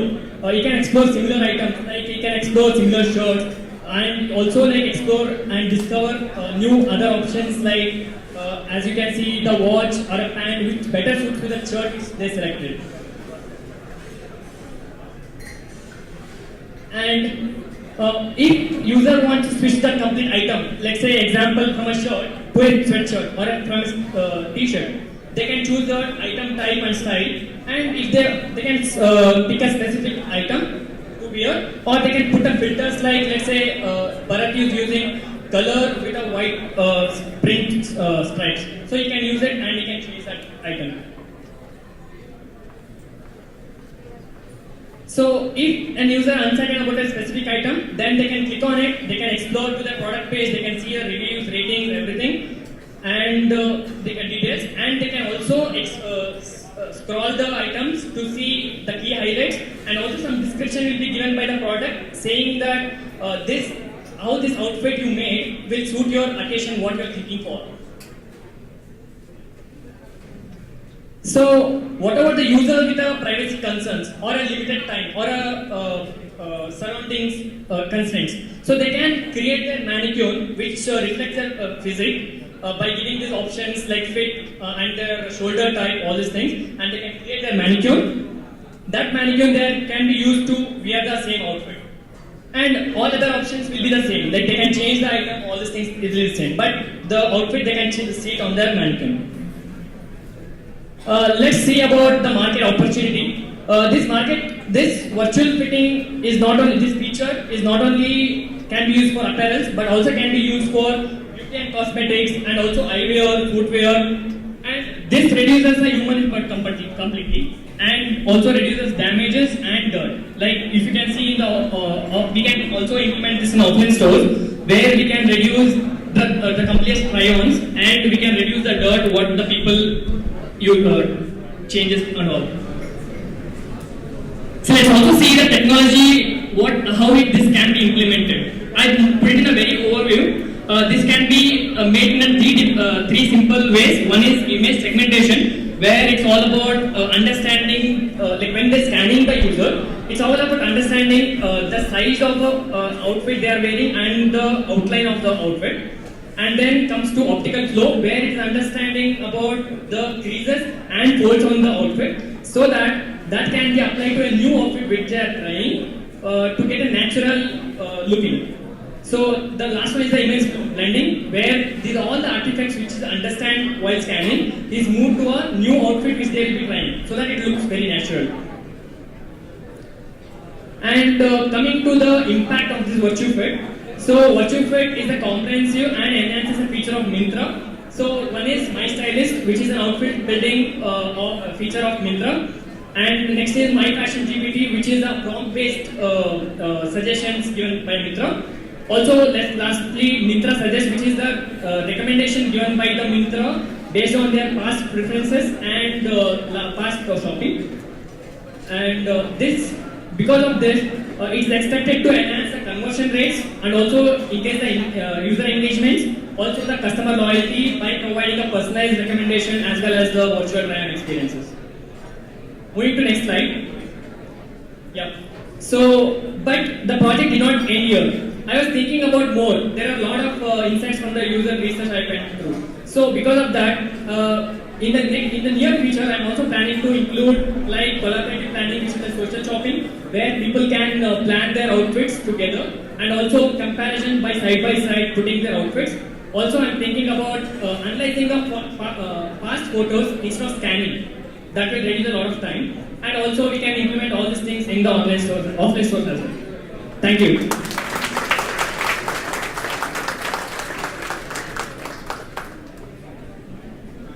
Thank you, Bharat. I would like to thank all the presenters again, Aditya, Anuja, Ram, and Bharat. You have a QR code on your screen. It's time to do your thing. Take your phones out, scan it, and vote for your favorite team or presenter. And also, it's time for the part you've been not waiting for. You've actually started. The break is here, and we will meet back in 15 minutes. Thank you.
are going to start now.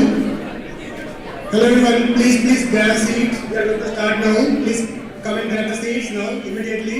We are very less time now. Please come.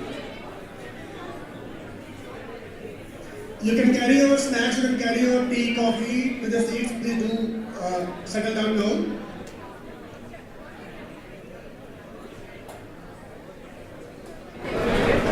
Okay, so sorry, Mr. Please grab your seats. We are going to start immediately now. Please come.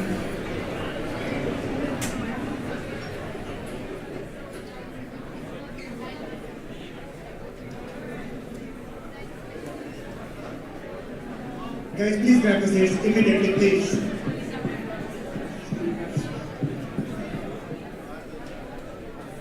Now we are anyways having a very fun session, so please take your seats immediately.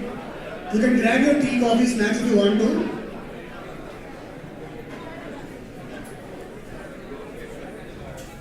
Again, Mr. again. You can please come and continue your discussion over there. Please come and continue over there.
And guys, we have a very interesting design rap from Myntra design team and head of design of Myntra, Sai.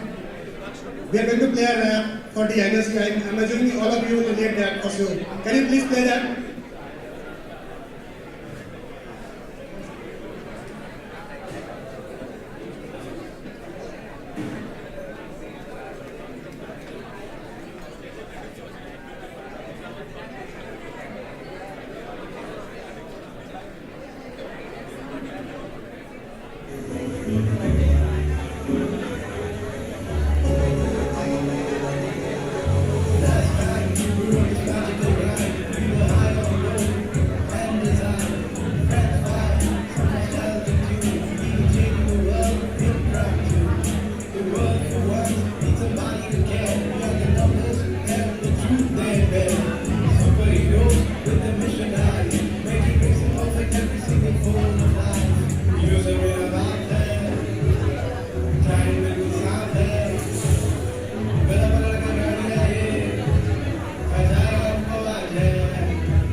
Hello, hello.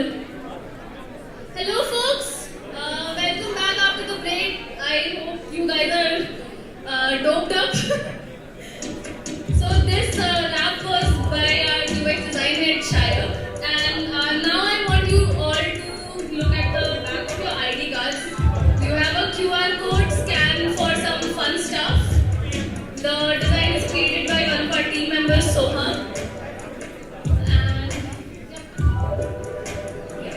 Next up, I think all of you are done. Yeah, okay. Okay, so coming back, let me ask you a very quick question. What's our designer's favorite design and prototyping tool? एक साथ, in 3, 2, 1. Once again. 3, 2, 1. Great answer, guys. Okay, so Figma has been introducing some really cool stuff, features that has made my life as a designer really easy. We are delighted to have folks of Figma for an impactful and engaging session coming up next. Mr. Dilip Punjabi, who has an interesting career with over 15 years of experience building businesses and spanning across technologies, SaaS, analytics, and helping companies leveraging technology to drive their mission forward. He now leads the charge for India business at Figma, which is rapidly transforming ways in which products are designed and built. Today, Dilip's here to give a glimpse into how Figma is thinking about leveraging AI in their whiteboarding and collaboration platform FigJam. And for this, I hope you all of you have your insight from the panel noted, so we'll be using that as a cue. And now over to Dilip, you guys.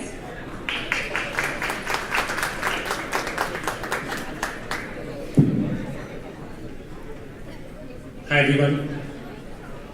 Guys, a round of applause for all the speakers in the earlier panel, please. One round of applause. And guys, thank you so much. I guess it's my deepest honor and privilege to be amongst designers who build some of the best products in the world. So please, round of applause for each and every one of you for coming here, spending your first half on a Saturday and learning from each other. Thank you so much. I guess the round of applause would have been louder, that would have been better. Louder, guys. This is not for Figma, this is not for Myntra, this is for the design community here. Louder, louder, louder. Okay, awesome. Awesome. Great. So if we can switch to my slide deck.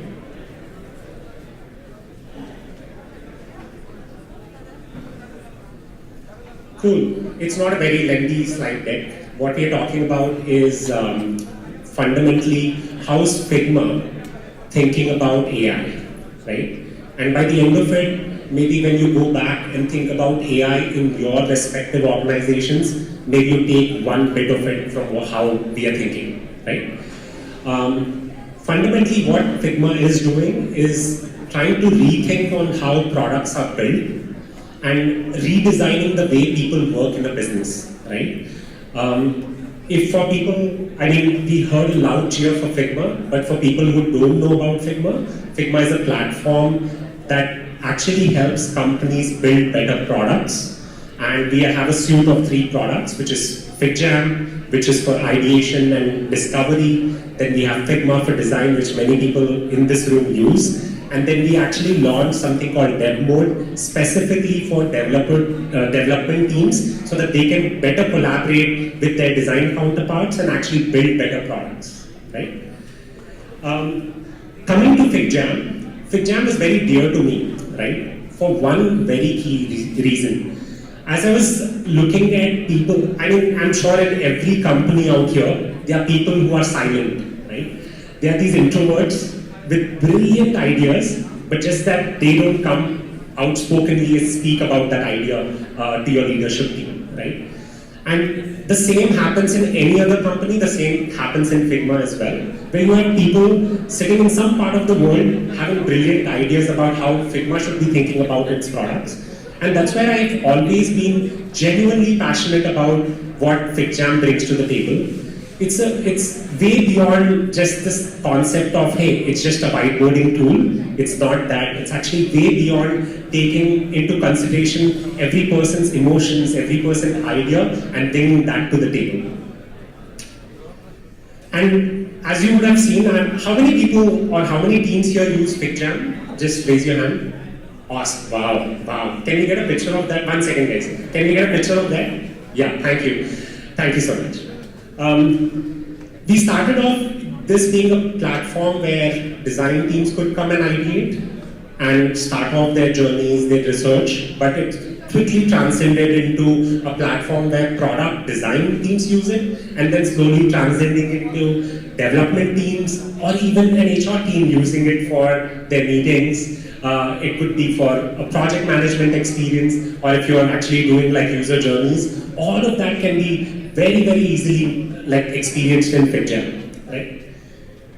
Now, 7th of November, last month, we actually thought about, okay, how should we think about AI, right? Everyone's talking about AI.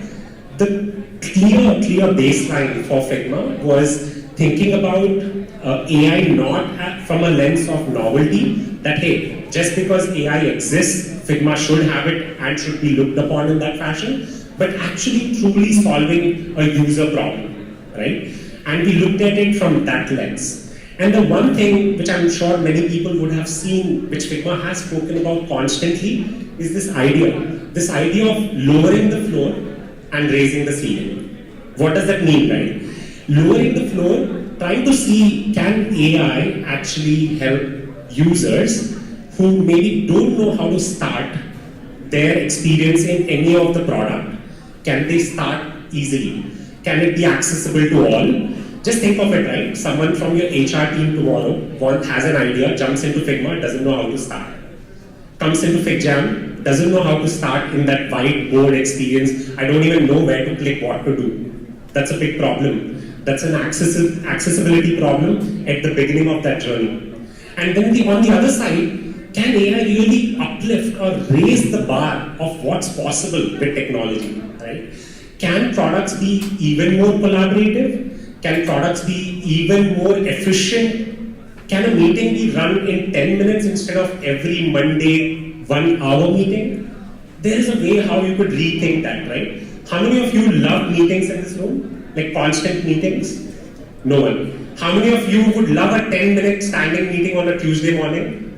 10-minute meeting, quickly get done so that I can get back to work? Okay, awesome. So let's see how that's possible, and let's see this real time. And the idea is, again, as you think of this, if there was one line you'd want to take away from whatever I'm saying, is this line. If you can go and apply this line to the products and designs you are building, I think you will be way more successful, right? So let's see this in action in what happens in FigJam. So just to give you, before we actually show you live, this experience live, what I want to talk to you about, give you context on what we have built with AI, right? The first part, like I said, how to lower the floor. So anyone who comes into FigJam should be able to start, and we are trying to solve for that by actually helping users generate like templates using AI, right? On the other side of the spectrum, to kind of help them collaborate and work more efficiently, what we've been able to do is actually quickly sort and summarize things quickly so that you can have that dream 10-minute meeting rather than 1 hour of not knowing what happened in that meeting, right? So let's see that in action. So I'll request my amazing team, Akash and Kishore, to help me. Can we switch to FigJam, please? Okay, we are on FigJam. Quick, cool. So just imagine, let's think of a person, intern, joining an HR team in your company, doesn't know where to start in FigJam, they come on this white canvas, they don't know what to do, right? Kishore, if you can help generate something for this HR intern in the company. Guys, we are on hotspot here, so please bear with us. Oh. So no one's doing anything, guys. Please, hands up, guys. No one's doing anything, right? AI is doing all of this? Okay, awesome. So as you can see, it's created that first step, that very first beautiful step, that hey, I don't know where to start, and I have this amazing starting point ready. I'm not saying that this will be how you run a meeting, but just imagine it took that person from point 0 to at least 30 in their journey of how to use FigJam, right? Now what we've done is we've actually, without asking, we've taken your help. You guys used the Slido link, right? And you shared all your learnings. So let's do something with that, right? Are you excited? You guys are a party to this, by the way, right? Can we go to this? Okay, this is what you guys have given us your learnings today. Everyone consolidated in this room has given these learnings. This is how it looks, right? But it's difficult, right? If I send this file to you, would you be able to take anything away? No. You'll feel like, हाँ, वो एक दिन एक event था, वो एक कुछ बोला था, लिखा था, लेकिन पता नहीं. वहाँ सुना, वहाँ खाया खाना और सब गायब. उसके बाद कुछ नहीं बचा दिमाग में, right? But now let's actually see what's possible to run a very efficient way of looking at this experience. Guys, can we quickly sort this out for the team here? Okay, let's just give it tick, tick, tick, tick, tick. Oh! It's sorted all of those into 3 large themes, right? It's actually sorted that into how do you approach design and innovation, right? And it's sorted into value of design in a consumer-led company, because that was something which was spoken about. I hope you remember what everyone's speaking on stage, and Myntra's design journey, of course, right? So something to think about, right? Now it's not takeaway, right? You still have all of these stickies, whether you read everything over here. Yeah, you got the top themes over here, but let's do something to quickly summarize this way, right? So that you can take away actually something when you go back to your home. Guys, can you just quickly summarize all of this for the team? Oh, it's summarizing. Done. These 5 topics. We are good to go. Guys, loved it? And the good part is all of this, as the Myntra team actually sends a thank you note, you'll have this summary from FigJam live. You guys created this, I didn't. And you, by the way, have a link that you can copy. It has a date, time, what happened today. Just take this, put it in your Notion doc, and you're good to go. What happened on that day is just like a few minutes ago. So this is the 10-minute meeting experience that I was talking about. And that's all I had for today. Please think about lowering the bar in your products and kind of raising the actual experience of the user. Yeah. Thank you so much.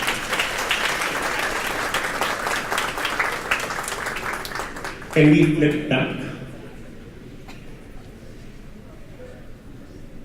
Awesome. One last thing before I go. Hosting an event of this size, this scale is not easy. I know how much effort. I have WhatsApp group. I can share a summary, FigJam summary of that WhatsApp group as well with the Myntra team, by the way. It's very tough, right? And I just want you guys. Is it okay? Okay. So I just want you guys to give a round of applause to the amazing Myntra team, please. It's been very tough, right? And saying, the toughest part of life is saying no. They have to say no to many people. And I'm so glad you guys are lucky you're here. And I'm sure we'll host better, bigger, amazing things in the future. The other team I wanted to thank, who has actually made this happen along with Myntra, is the Friends of Figma community. This is a designer-led community in Bangalore, led by designers, right? And are associated with our teams and working very closely. Please, round of applause for the Friends of Figma community based out of Bangalore. Can you go to the next slide? Awesome. I'll request Kishore, who actually leads the Friends of Figma community in Bangalore, to come up on stage. But before I do, I want to say that Kishore was not comfortable wanting to come on stage and speak. So please, all of you should be encouraging him to speak, right? By the way, he's the guy who's made this happen from the Friends of Figma team. So please, round of applause for Kishore. And please encourage him for him to come on stage and be boldly, unabashedly talking to all of you guys about the Friends of Figma.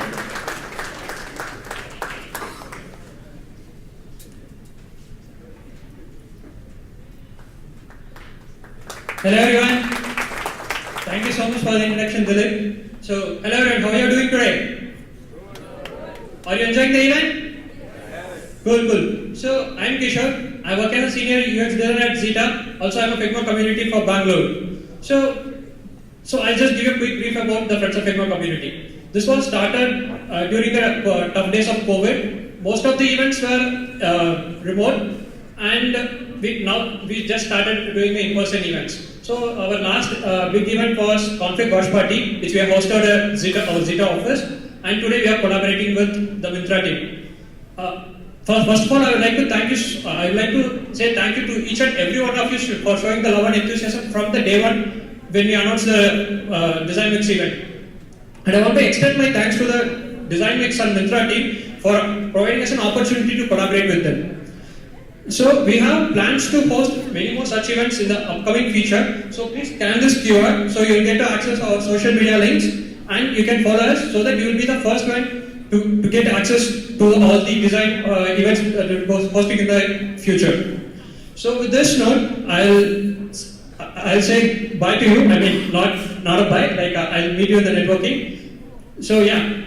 Oh yeah. Before wrapping up, we have some special goodies from Myntra. Since it is special, it is very limited. So for that, we have some questions for you. Whoever answers will get the goodies. Are you ready for that? You need goodies? Cool. For this session, I would like to have Akash with me. Akash is a senior design manager here at Myntra. So we together host this session.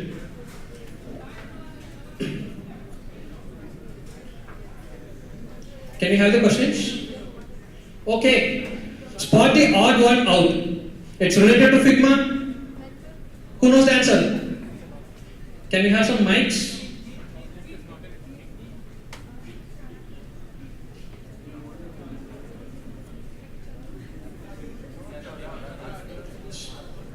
Can you turn on the mic?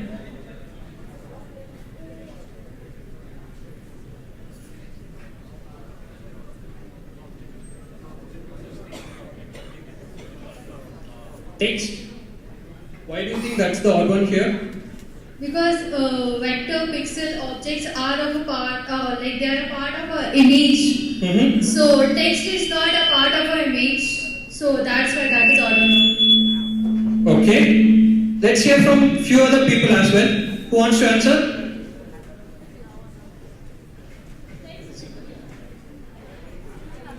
पीछे वालों को मौका।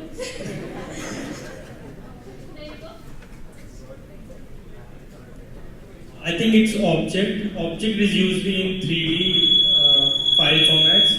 The rest, I think everything is in Figma. So, object. So you think object is the odd one out here? Okay. We'll hear from few more people before I tell the answer. I'm not telling it's not object. I'm not telling it's not text. We'll just hear from few more people.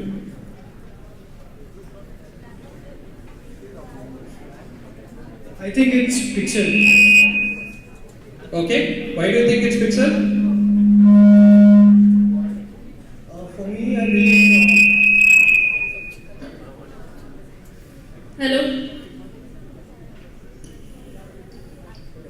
So I think vector, object and text are a part of the toolbar in Figma. So pixel is just a parameter. Okay, the right answer is pixel. The reason is this is not a type of layer in Figma, whereas others are type of layers in Figma. Congratulations, Ashish. You got one. Louder applause, guys. Can we have the next question? Yeah, unscramble the letters to find a Figma related name.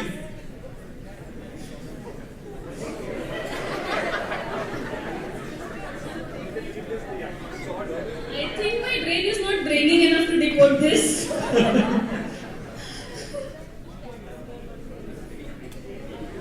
Design system. Very good.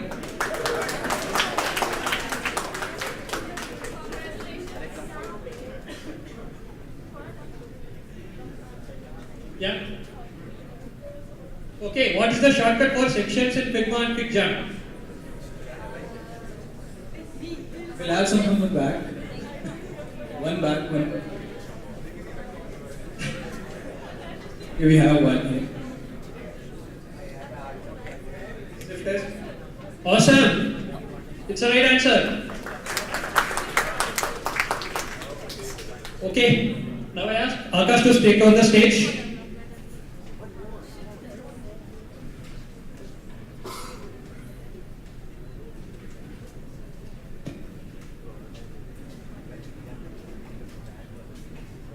Hey everyone, so we'll have some next round of questions. Now, enough with the design questions, let's have some fashion questions. Which fashion terms means high fashion? Habeas corpus, hodgepodge, hoi polloi, or hot couture? No Myntra teams, nobody raised hand from Myntra. Hot couture? Yep, right answer. Congrats. Can we have some Goodies, goodies? can we have the goodies?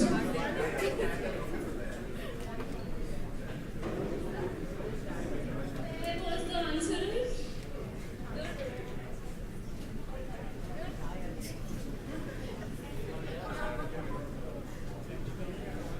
Okay, we'll move to the next question. Which designer is famous for his polo range? Calvin Klein, Ralph Lauren, Tom Ford, Giorgio Armani. Ralph Lauren. Oh, nice. Who's the who answered it? Oh yes. Oh, great. That's the right answer. Ralph Lauren is the right answer for the polo range. Moving to the next question.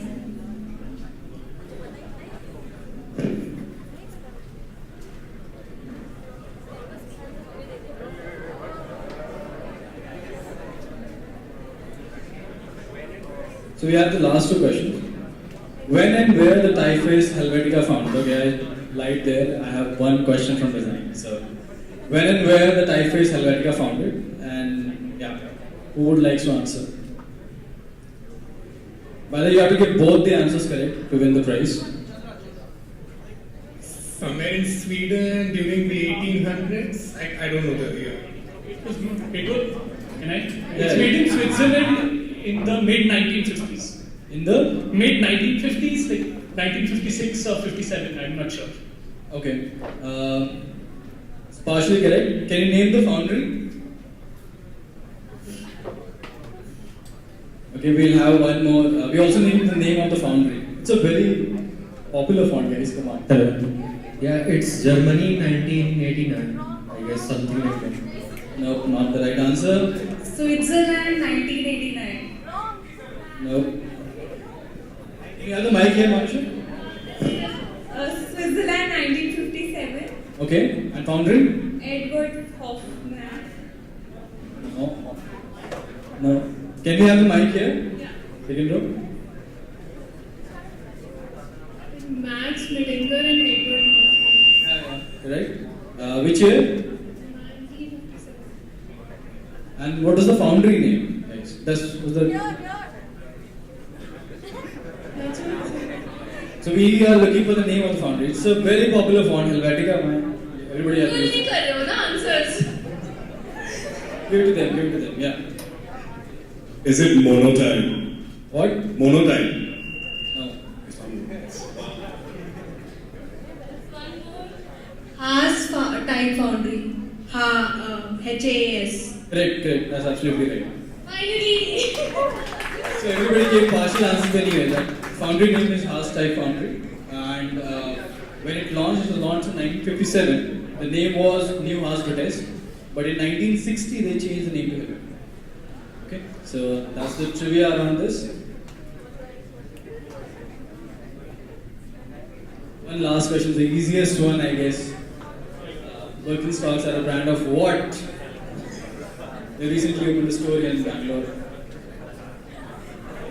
Can you give this mic to you? Mic to you?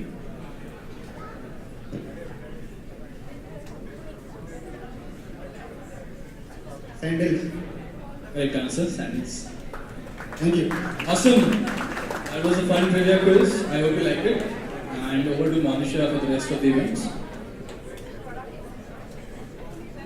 Questions, Akash. So next up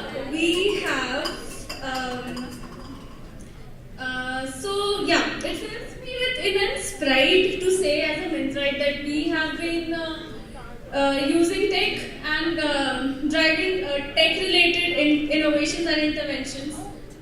This has always been a guiding star.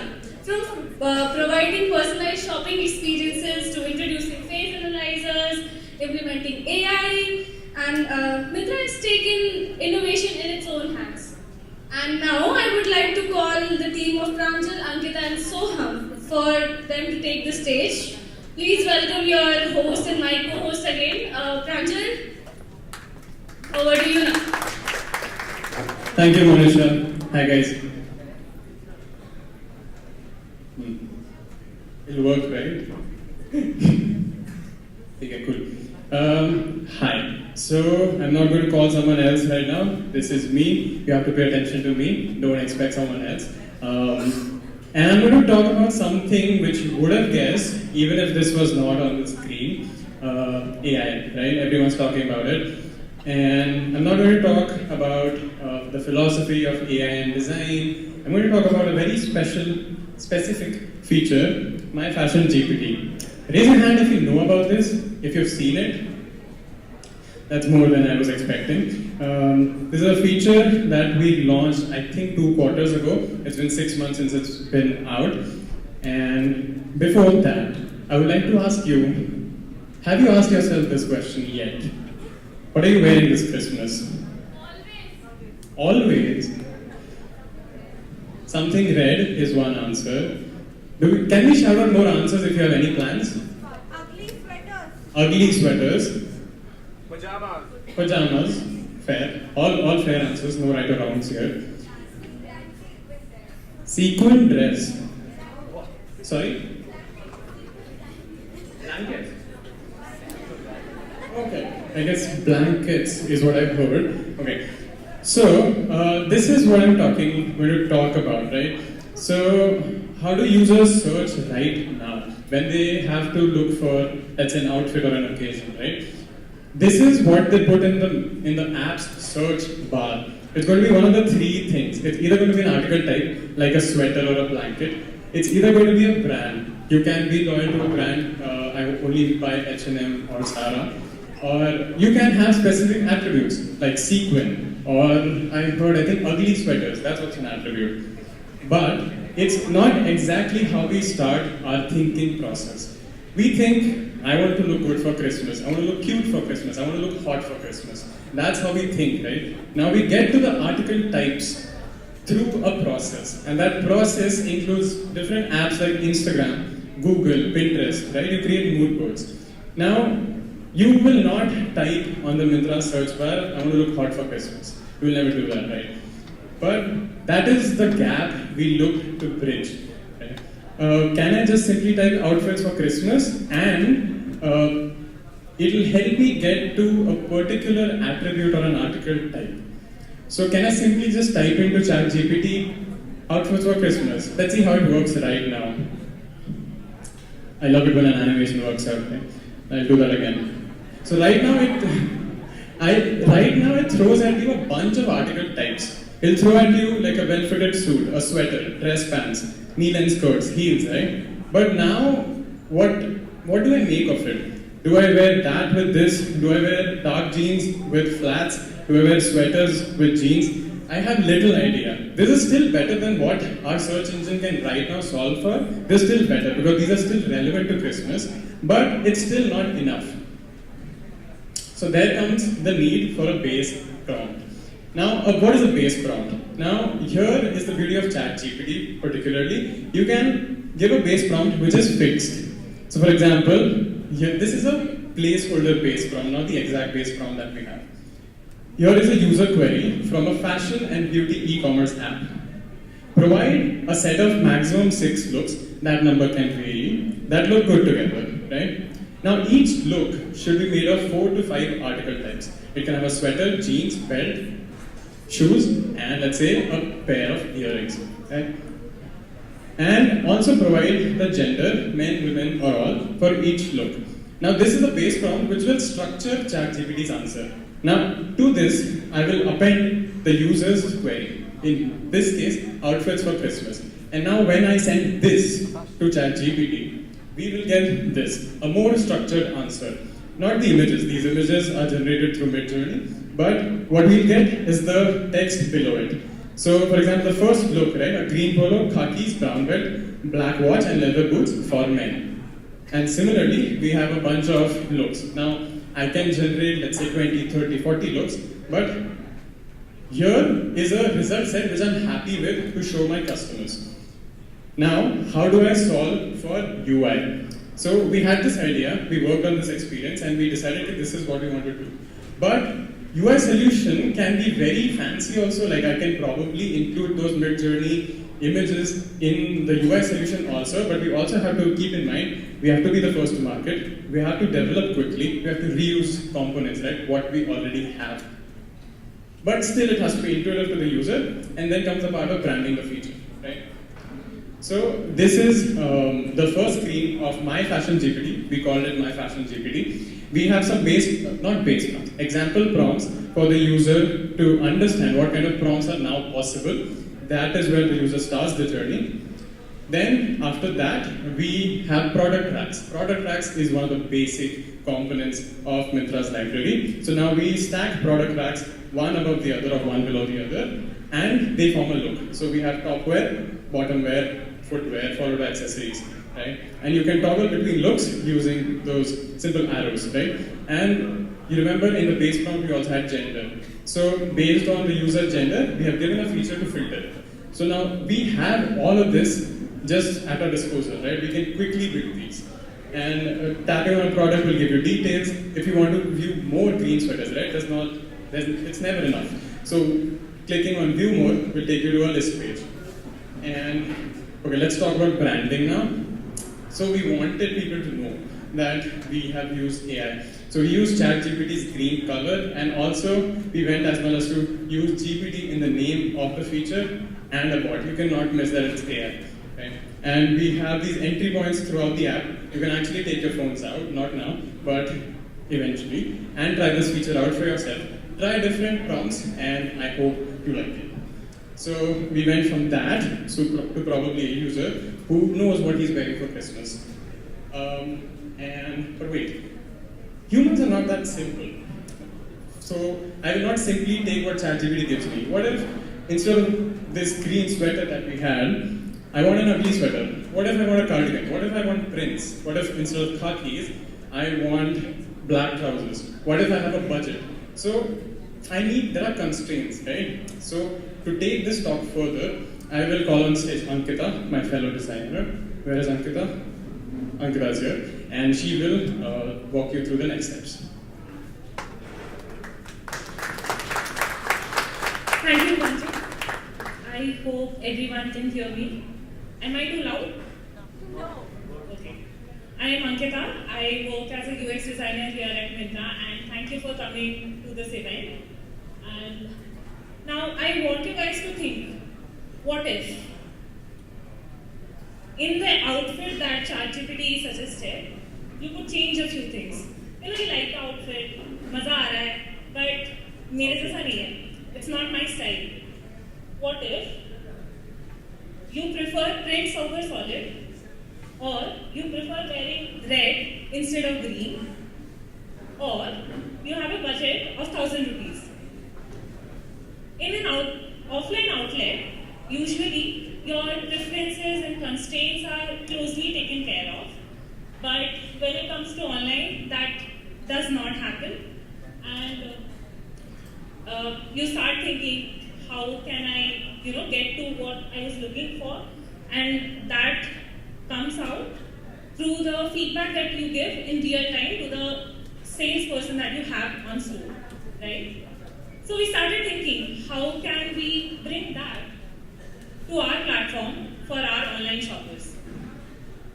After a lot of thought, we decided that we wanted to get on board a fashion influencer who can help our users figure out what they want to wear and get to the perfect outfit they were looking for during Christmas.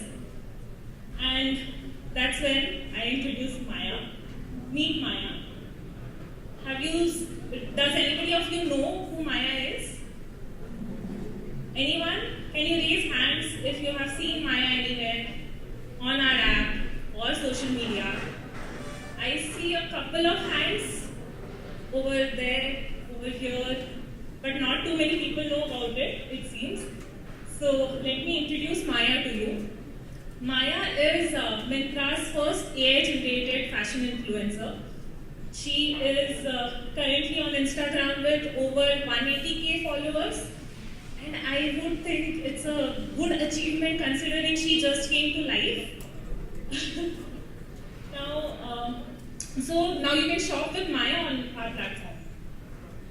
Some might think, why Maya? Now, we were looking for somebody who was relatable, trustworthy, was Gen Z millennial for our target audience.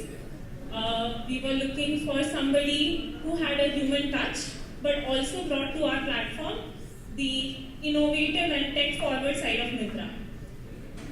So, let's see how it works. So, other than what ChatGPT does for my fashion GPT, ChatGPT enables us actually to come up with follow-up questions for the user prompts that we get, and that helps us understand what article type you might be looking for, understand the occasion you are looking that outfit for, your preferences, your constraints, and for example, over here, you need a shirt for Christmas, you want printed shirts in red color, under 1,000, and ChatGPT exactly helps us come up with these questions through which user can, formulate their opinion about what they are looking for. Sometimes you come to app, you are not exactly sure, this will help you out.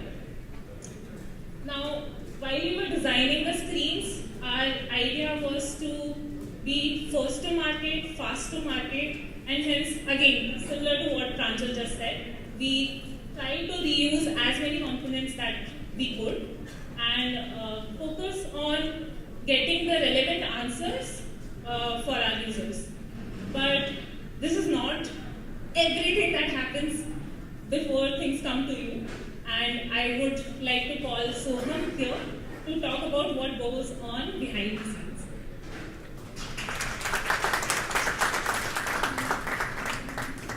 Hello.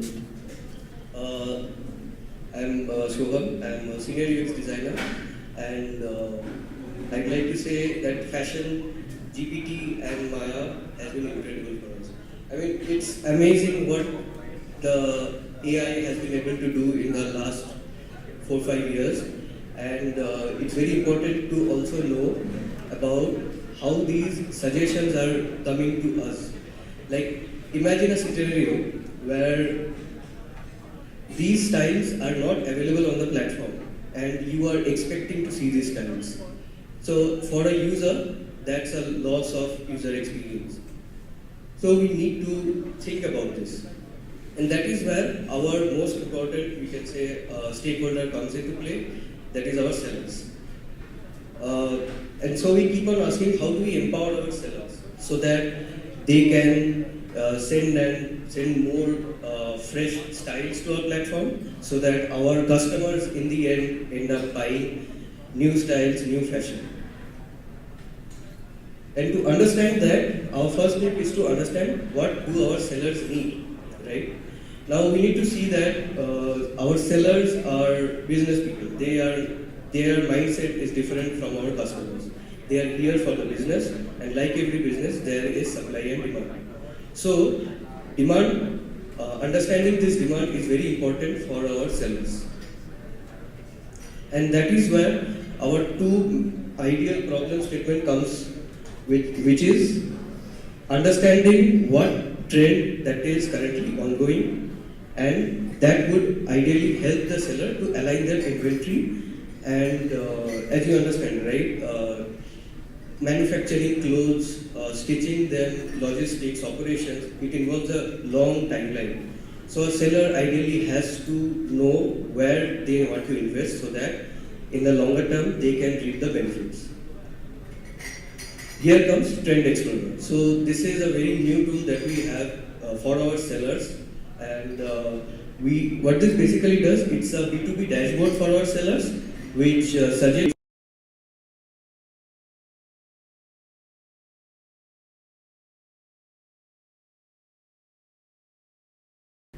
On the back end, we have this industry-leading data science team who takes data from all these sources on the left. Now, as we all do, right, we like to show off our clothes and styles that we recently came across or we wore in the recent past, and we show it on our social media. We also have these world-class publications, and our merchandise team also gives their input on Indian fashion. So our AI team, data science team, who uses AI to churn out styles, which again has higher probability of selling and also has a mix of world-class as well as Indian fashion. So let's explore.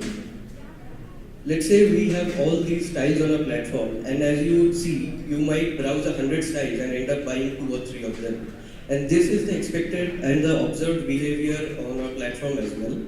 So when we look at these styles and what we do in the backend, we try to tag them.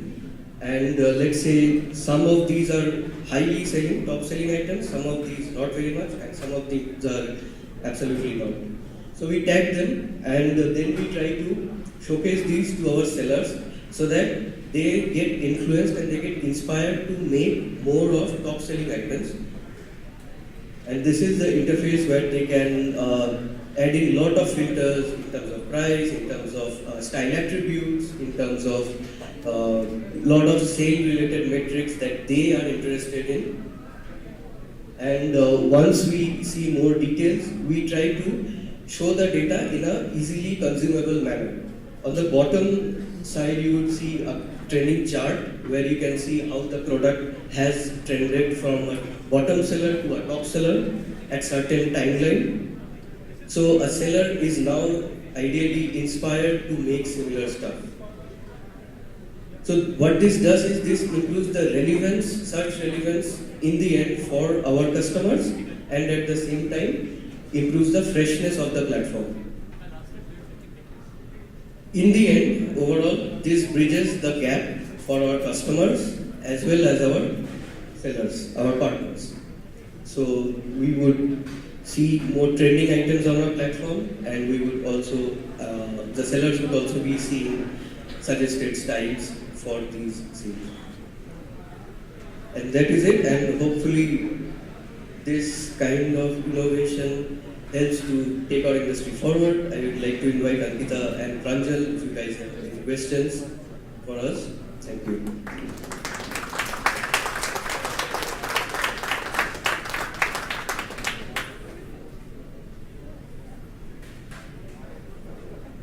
Do we have any questions?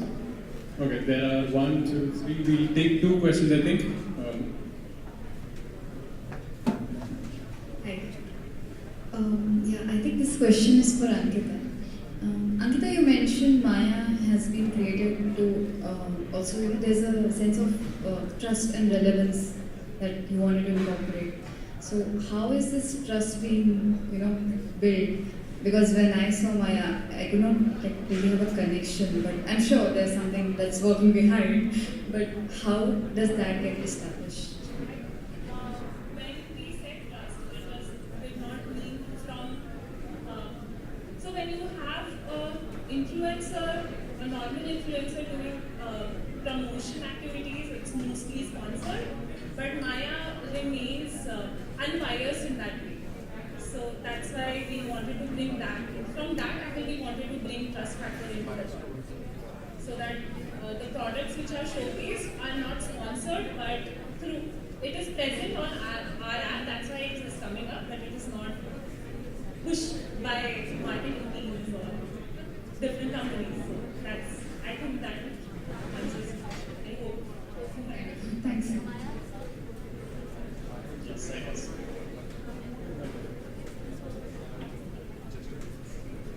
Hi, I have 2 questions. Earlier you were talking about ChatGPT, right? So are you using GPT-4, which has more accurate information? And are you training your platform with our data and the things we are buying? I missed the first question. Are you using GPT-4? ChatGPT-4? Yeah. Probably. Probably. That I have no answer. Fair enough. And then are you training with our data? Are you training the platform with our I data? think that's a question better answered by the DS team, but Ankita, do you have? So, because of privacy concerns, and again, we do not want to share our internal data with ChatGPT because it's an open platform, it's a third-party platform. So we do not train ChatGPT on our data. But yes, we are using ChatGPT's answers to enable our own search capabilities, if that makes sense. Yeah, that makes sense. Thank you.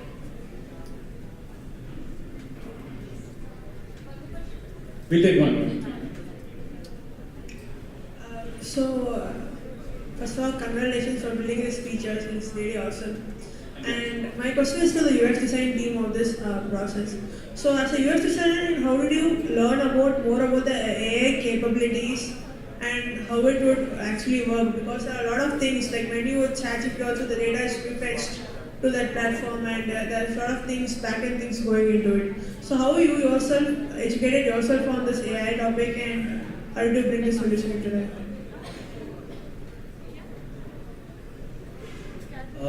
First, I would like to say that the AI thing is still evolving. It has, we are still learning about stuff, and in fact, the ChatGPT bots and all those things, they are also learning about us.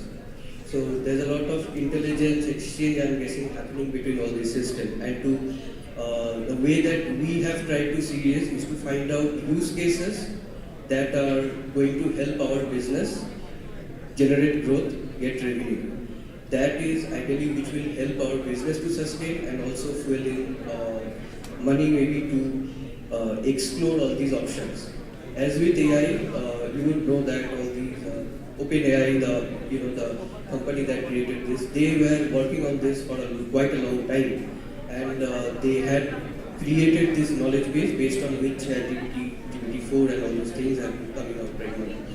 So yeah, it is going to be a long-term evolution. We are learning as with the AI, and we are also trying to see what are the upcoming tools that are coming, so that when we are given with a problem, we'll try to explore not only with our mind, but maybe with the help of AI as well.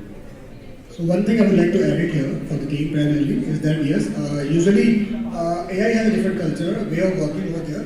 Usually when you work for different product, you have different way of working. But when you are working for AI product, you can't ignore the constraints because that's not under you, right? So usually what happens over there, you know the constraints first, and then you take a call that what all innovation is possible. Otherwise, in other world, you might think of innovations, then you think of maybe push your tech team that we have to achieve this. But there are a lot of constraints around AI world. Few things are not possible at all. So in that time, what we do primarily, DS team, UX and dev team is primarily kind of brainstorming and understanding that what are the constraints and what is possible with that constraint, then you go ahead with it. Because we cannot go ahead with those constraints. That's the biggest learning we have with the AI. I would like to add something. And last addition, I hope. So, like while working with AI, while working with ChatGPT, one thing which we tried to adhere to was breaking our own inhibitions to explore these things.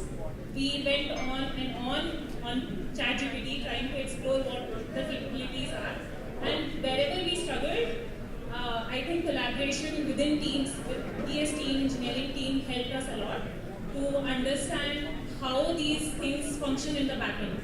And that also, so the reason why Pranjal talked about these prompts was this, because DS team was working on it, and until we understood how these base prompts and things work in the backend, we could not come up with good ideas at least. Collaboration. Are we done with the questions? Yes, we are done with the questions. So I think.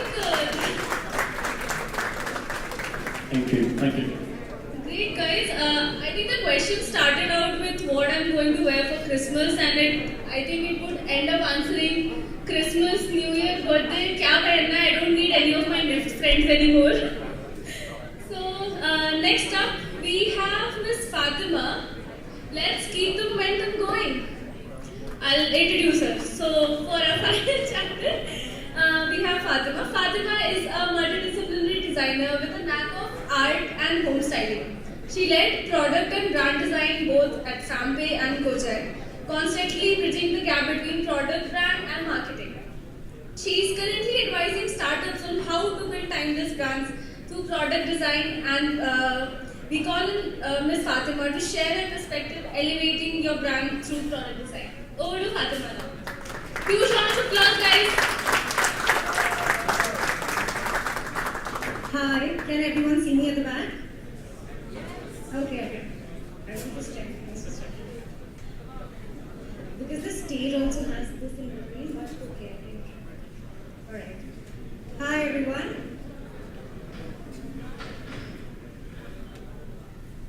Yeah. Thank you. Hi everyone, I am Fatima.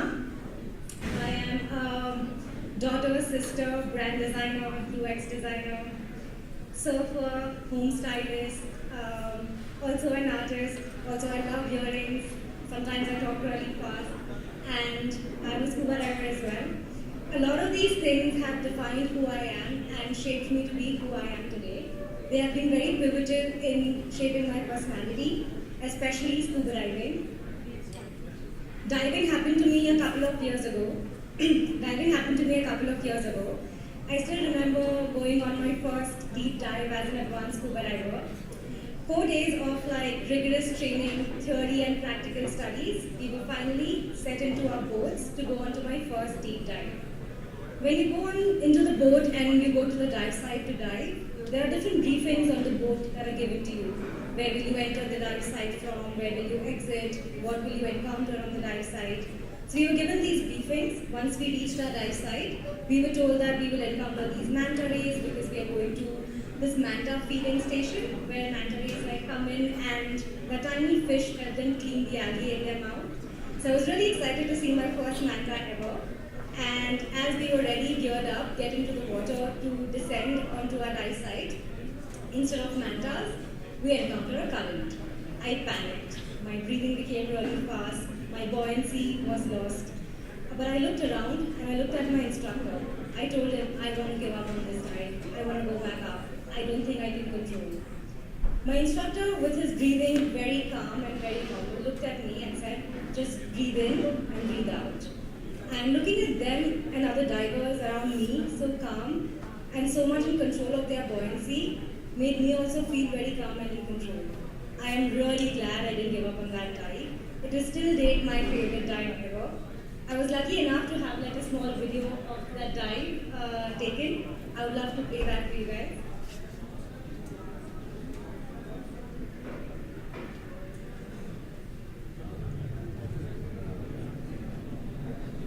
It was a huge ray, probably from that pillar to this pillar huge.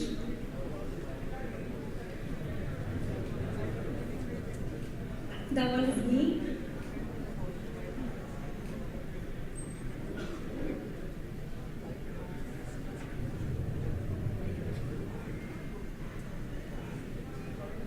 It is still date one of my most magical experiences ever.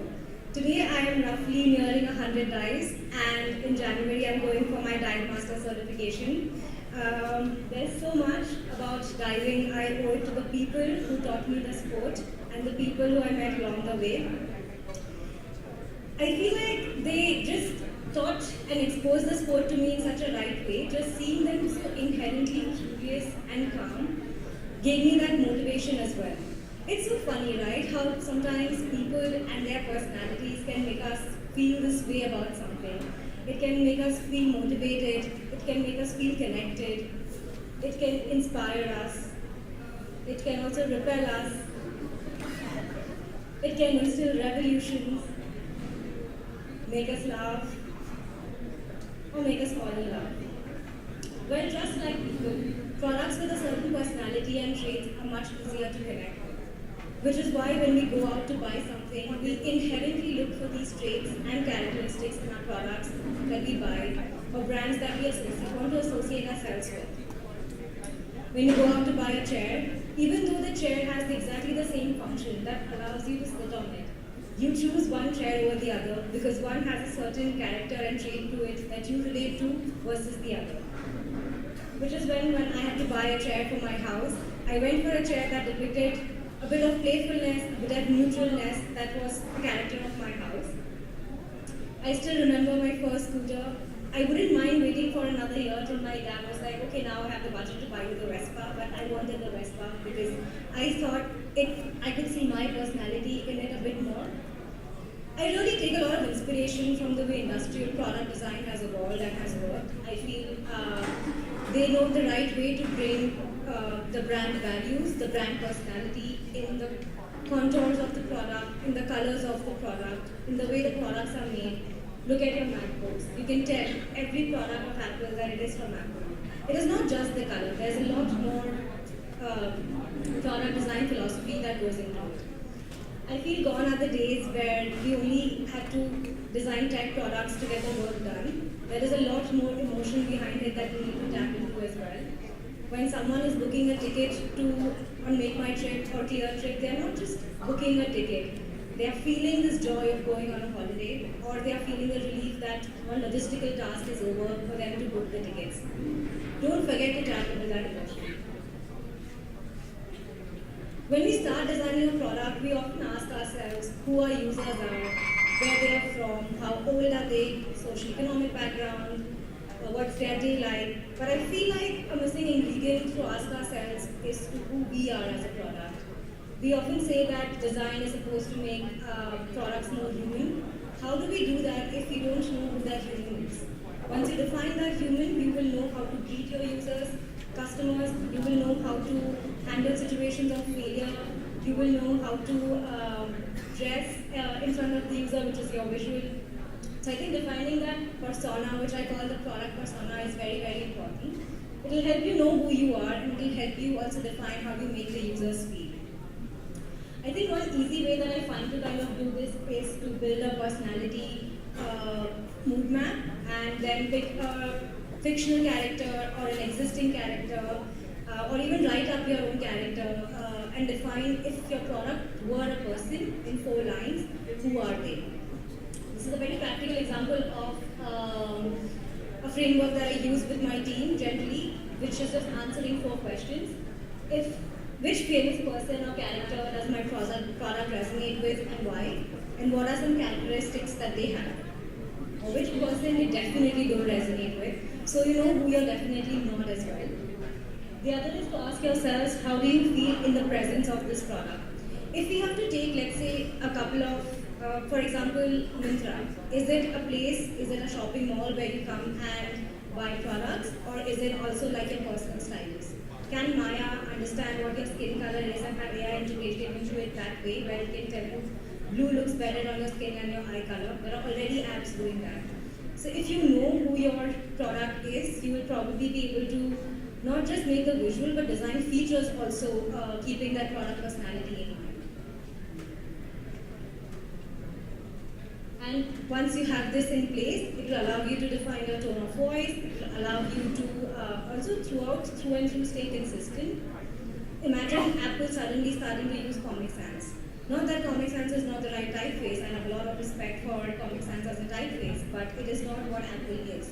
I think defining this kind of helps you to be constantly consistent. I would like to share some bits and pieces of how we designed this persona at Gojek and Flatpay. So at Gojek, we had this persona in mind, which is, Gojek is this cool, chill dude at the beach with probably a floral shirt, beer in his hand, very easy to talk to, very approachable, very Indonesian in their ways. That's the personality we had in mind. We wrote down some characteristics we thought this persona was. Funny, expressive, easygoing, wholesome, lively and friendly. And honestly, if you have ever been to Indonesia, you will realize that this characteristic is also almost every Indonesian in some way, and this is what our persona also that we had in mind. This persona ended up being a 350-page elegantly bound brand book that we have today, and I would like to show you how we used that persona to build different visuals on how we looked. So imagine this person at the beach in a floral shirt, chilling with a beer, definitely wasn't wearing formals. So how were they looking? So this is what our visual language looked like. Even the shape that we selected, which was circle, which was what, if you understand the psychology of shapes and objects, a circle is a more wholesome shape versus a triangle probably signifies more growth. So there's a lot of psychology that goes behind shapes that also that you're using. So circle represented the wholesomeness that Gojek was. The typography, the colors, the composition was how lively and playful that we wanted our products to be. Even in terms of our photography direction, we had a lot of wit and humor in our art direction, very elaborated expressions for all the characters that we had in our photography. In our illustration styles as well, not a single straight face, we were constantly emoting and being lively. And we very closely worked with our marketing and brand team. Yes, I would like to really emphasize how important it is for product designers to build that rapport with their brand and their marketing team. I feel it is the same product that the customers are seeing. For you, it might be a different ad, but for the user that is on the outside, it's actually the same company and the same product.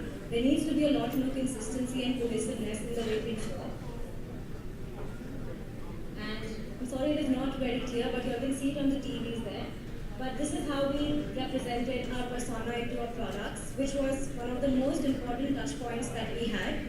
Our persona was lively, approachable, so were our rounded corners. We didn't splash color throughout our app, but we made sure that through the smooth motions and animations and the smooth corners, we add that very approachable, wholesome personality into our products too.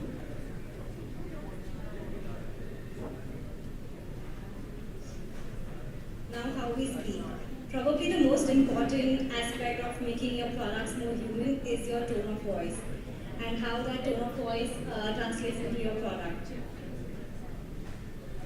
Our tone of voice was casual, clear, witty and empathetic. So why casual? Because the person that you met at the beach had a very casual tone. They didn't speak in very formal languages. They spoke in a very casual way.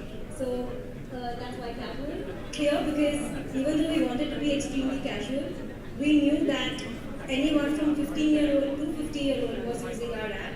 So no matter how casual we could be, we wanted to also be extremely clear and straightforward in our tone of voice.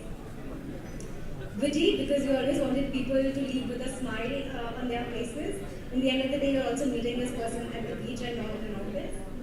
And empathetic allowed us to kind of always be polite and uplifting in our tone of voice. And whether it was celebrating successes or whether it is taking care of a payment not going through, being empathetic allowed us to change and tweak our tone of voice in the right way, in the right scenario. To give you some examples, instead of saying rate our food, your feedback is important to us. Based on your ratings, we can offer you better recommendations. We said, yeah or nah, rate your food, we can give you 10 recommendations, but this is how we try to keep it casual. Instead of saying where to, homie, we said where would you like to go? Search for a destination. Trying to still be very clear and not going extremely on the casual spectrum. In being witty, so GoPay is the Gojek wallet that we had at the time and still have. And instead of saying GoPay empowers you to make cashless transactions anytime, anywhere, our voice was more like, never judge a man with an empty wallet. They could be on GoPay. And empathetic, one of the most important modes that Gojek had was to constantly relate and be empathetic with their users. So instead of, let's say when a driver has cancelled your order, instead of saying your order has been cancelled by the driver, please try again. We said, driver has cancelled your order, let's move on and find you another one, shall we? Just adding that shall we in the end got so much of that highlighted of being polite, being uplifting, that yeah, this happens, but we are in this with you. Let's move on and find you another driver. Even in our illustrations, we were not just making a UFO lost in space illustrations. We were being very relatable and colloquial in the way we were looking at illustrations as well. So if you can see the one on the top right, I can just show you an example of that. These are also very famous ongoing memes in Indonesia at the time. So if you see the top right corner, it is a friend zone meme wherein someone is trying to make a heart and the other person is doing a thumbs up instead of completing the heart. So that was what we showed when the driver cancelled. We knew it was like a difficult situation, but was there a way that we could leave them with a smile is what we always constantly thought about.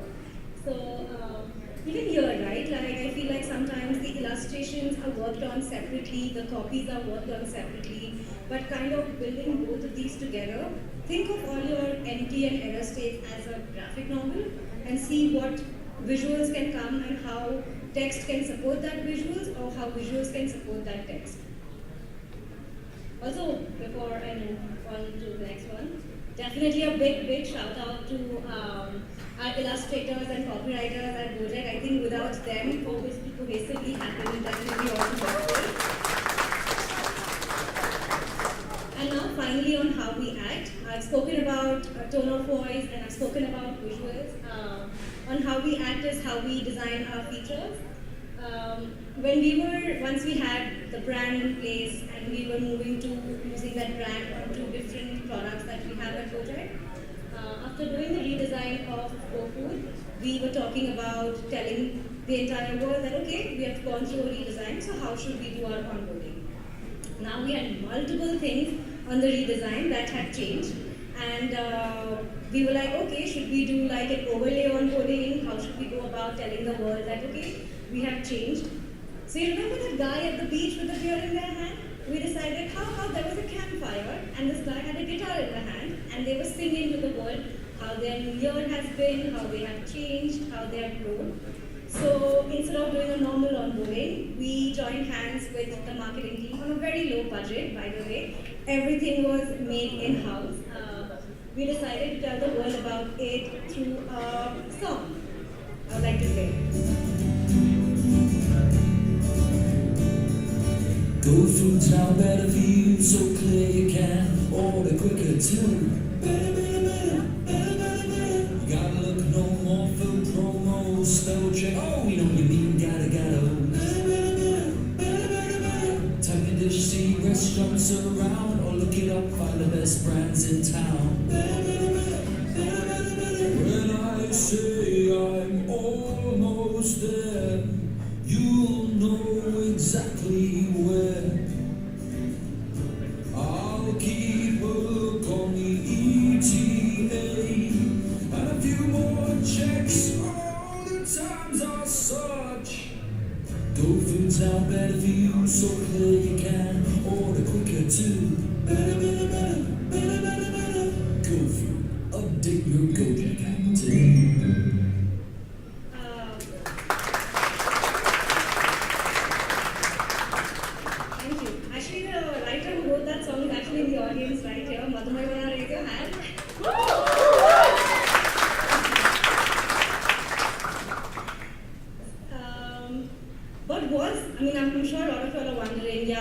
Gojek had big budgets and they had this whole big project that they did, which is the rebrand and the brand book.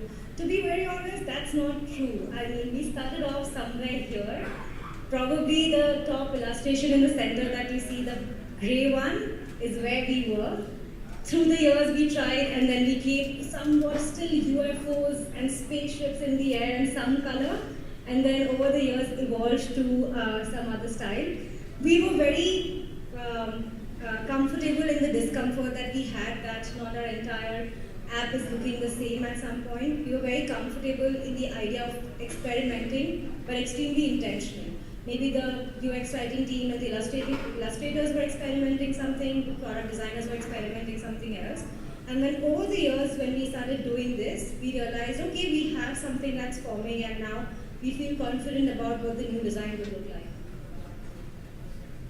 Similarly at Fanpay, when I had joined them, this is roughly what the product looked like. And here we didn't have an elegantly bound brand book, but we had this idea in mind that it's a teenager, a senior in school.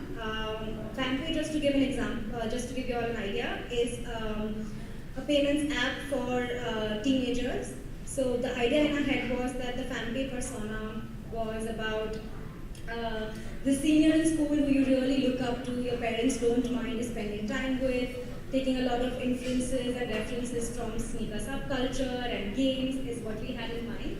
So we had this rough thing that we kept talking about. We just wanted the kids to feel cool when they were on the app. That was the whole idea, so that they keep using it more, because that's what Gen Zs really were appreciating as a feeling at the time, and still are. So we started off with that, okay, what is the lowest hanging fruit? So everything that was an image on the app is where we started experimenting with, based on whatever capabilities we had on the team, based on the illustrators or the photographers, videographers. Everyone like doing everything with their iPhones, nothing very professional is where we started off at FanPay. Then we started, even in our UI, little by little experimenting, let's add a little motion. If you see, like all the type looks different because we were trying to be, it was obviously very agitating at times, like, oh my god, everything looks so different, but we're like, okay, no, we are learning, we are experimenting, and when we will keep doing this, we will know where we fall into. Also, a lot of this kind of depends on, it's not one size fits all, depends on who you have on your team in terms of talent. Based on that, or who wants to grow in what direction. There were some people who wanted to try 3D fonts, and we were like, okay, let's make banners with only 3D fonts and see how that works. So that's what we started trying. And even in terms of when we were building our features, we were like, can we take inferences from gaming and from other subcultures? Instead of doing like a gold bar, we did a gold shard that is inspired from gaming. Again, if you see, like a lot of these things look very different, and in terms of how we were acting at FanPay, we looked at every flow and we were like, okay, does this flow, can it be cooler? Can it make the kids feel cooler? So when we looked at our QR codes, we were like, why does it have to be black and white? And actually, there was also this point where it was difficult to, at the time, make payments using phone numbers, and the kids could mainly do it only through QR codes.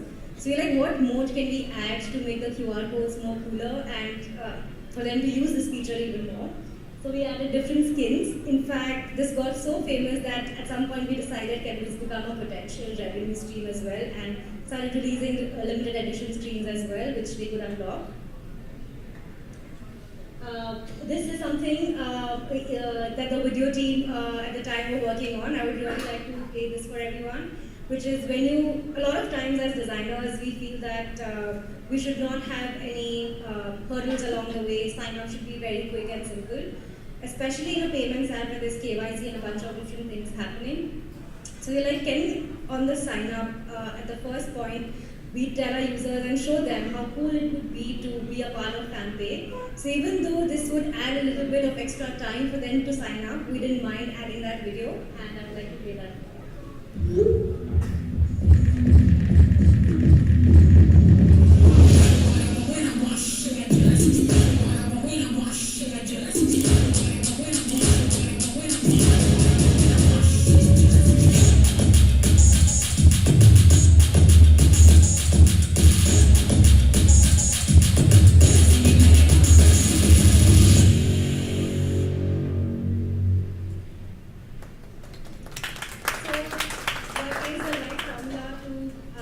Do this.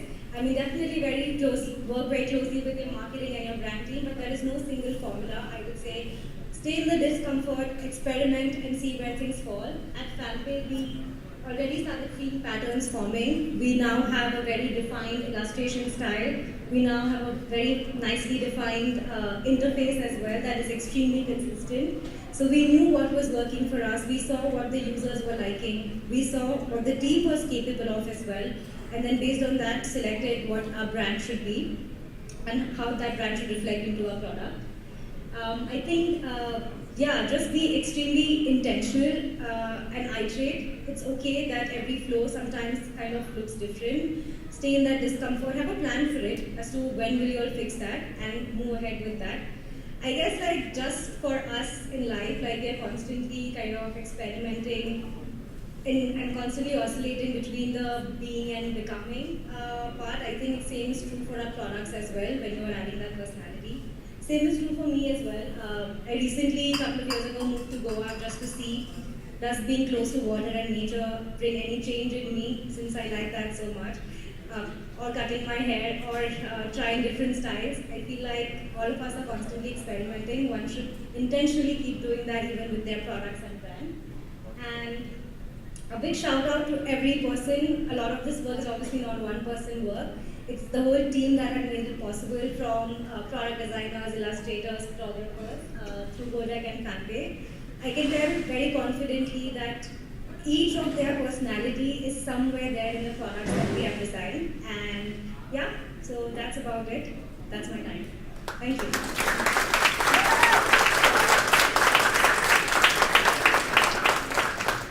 Thank you so much, Fatima. I think she very beautifully described how when we use our emotions into our product, it delivers a different story altogether.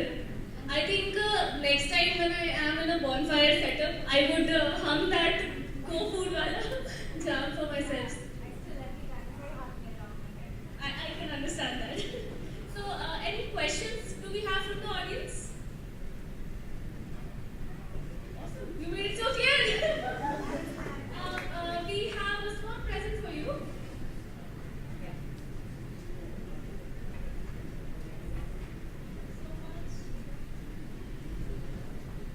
Shayab, where are you?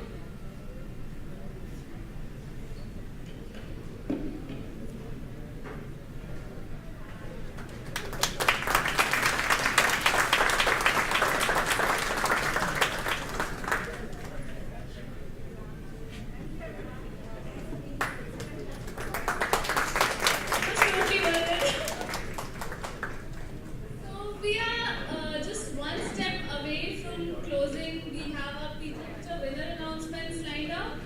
And before I hand over the stage to Alok for the further announcements, I would just take this moment to thank all of you guys for being such an amazing audience, for Team Myntra, Friends of Figma for putting this up, and for trusting me with this mic 2 months into the job. We keep seeing you guys around. Design is a huge community, so cheers to that. Cheers to that. I second that feeling. It's been a pleasure hosting you all. Thank you again, and I hope you had a great time as well having us.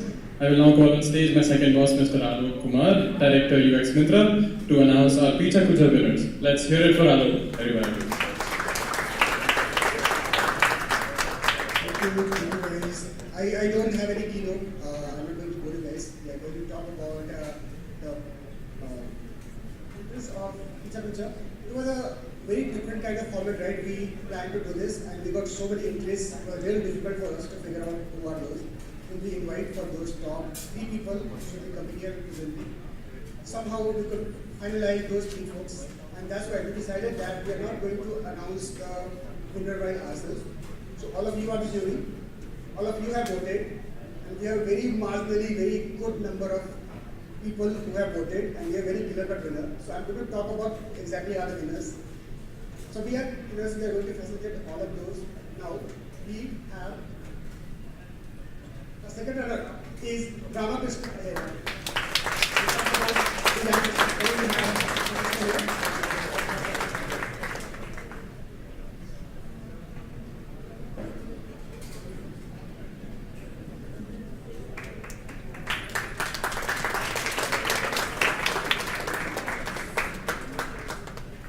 Mr. Rama, for all your effort and your presentation is awesome. What happened? Next you don't reveal the next one. बड़े-बड़े events में छोटी-छोटी glitches होते रहती है.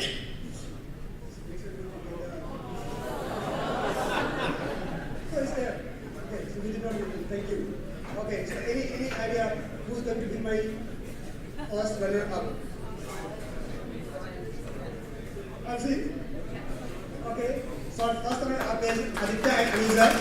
We talk about our functions and coding. Can you please have on the stage?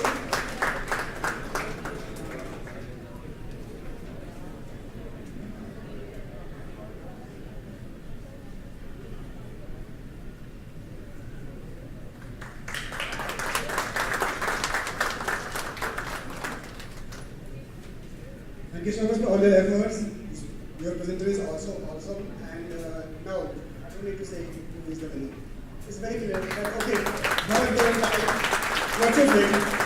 We met on Myntra, and that's why we did not want to be the jury. You guys have chosen is this, no, nothing we have chosen. This audience won.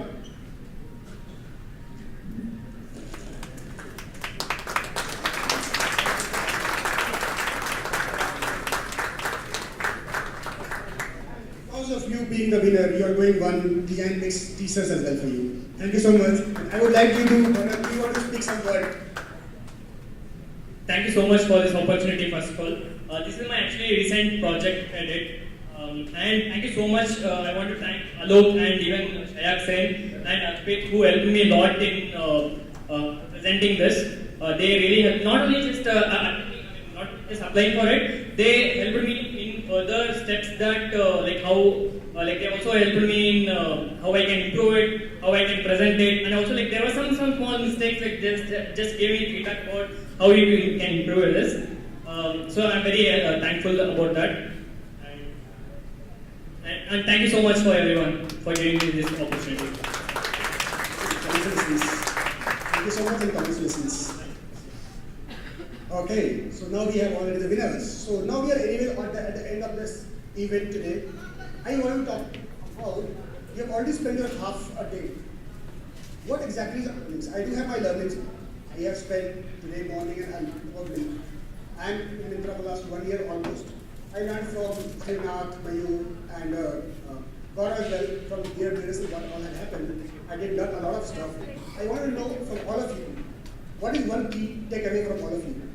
Anyone will talk about, but I'll now you just 1 or 2 words or maybe sentences, not more than that. Yeah. No matter how hard and tough the experience is, leave people with a smile. Good. Great. Anyone has anything to talk about? Sure. Collaboration is the word for us, right? As designers, we are the hub, and we have to connect everyone in the team, not just in the team, but also outside, all the stakeholders, right? To give, because at the end of the day, when a user is looking at a brand, they're not looking at ये design team ने बनाया था, ये marketing ने करा था, ये AI ने करा था, right? They're looking as a brand, so we have to collaborate. I'm glad you learned. Thank you so much. Anybody else want to talk about any learning? Anyone else want to talk about any learnings today? Yep. Nobody is there to use a product. We are there to get the tasks done. Correct. That's the reality. Yeah, please. Anyone can create that dent in the company with your product. You just need the spark. And I see so many people here. This is the first time I'm seeing so many people in an event in Bangalore. So it makes me feel really immense pleasure to be here and see so many ideas flourishing. So all the best to everyone. Thank you so much. Glad to know. A lot of people have a lot of learnings. Okay, cool. Coming back, so it's the end of the event, and before ending up, I have one quick thing. I think we forgot one thing. In the very early time, we were talking about who traveled the match to, and I think we gave the award to something coming from Pune, right? Right? I know a guy who has moved from different country. So I wanted to facilitate Dilip here, who is India head, not because of traveling, but also because of supporting us, making Myntra such a big event. I would like to facilitate Dilip primarily for this event and making this a grand success. It is what I'm doing this in our team.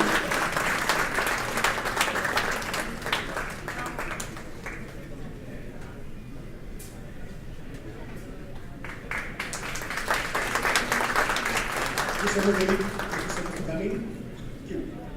Okay, so we are at the end of the session now, and at last I would like to thank my team primarily, UX team. I mean, you would like to understand how many hours we have spent. It's been almost a month. We have been spending all those stuff.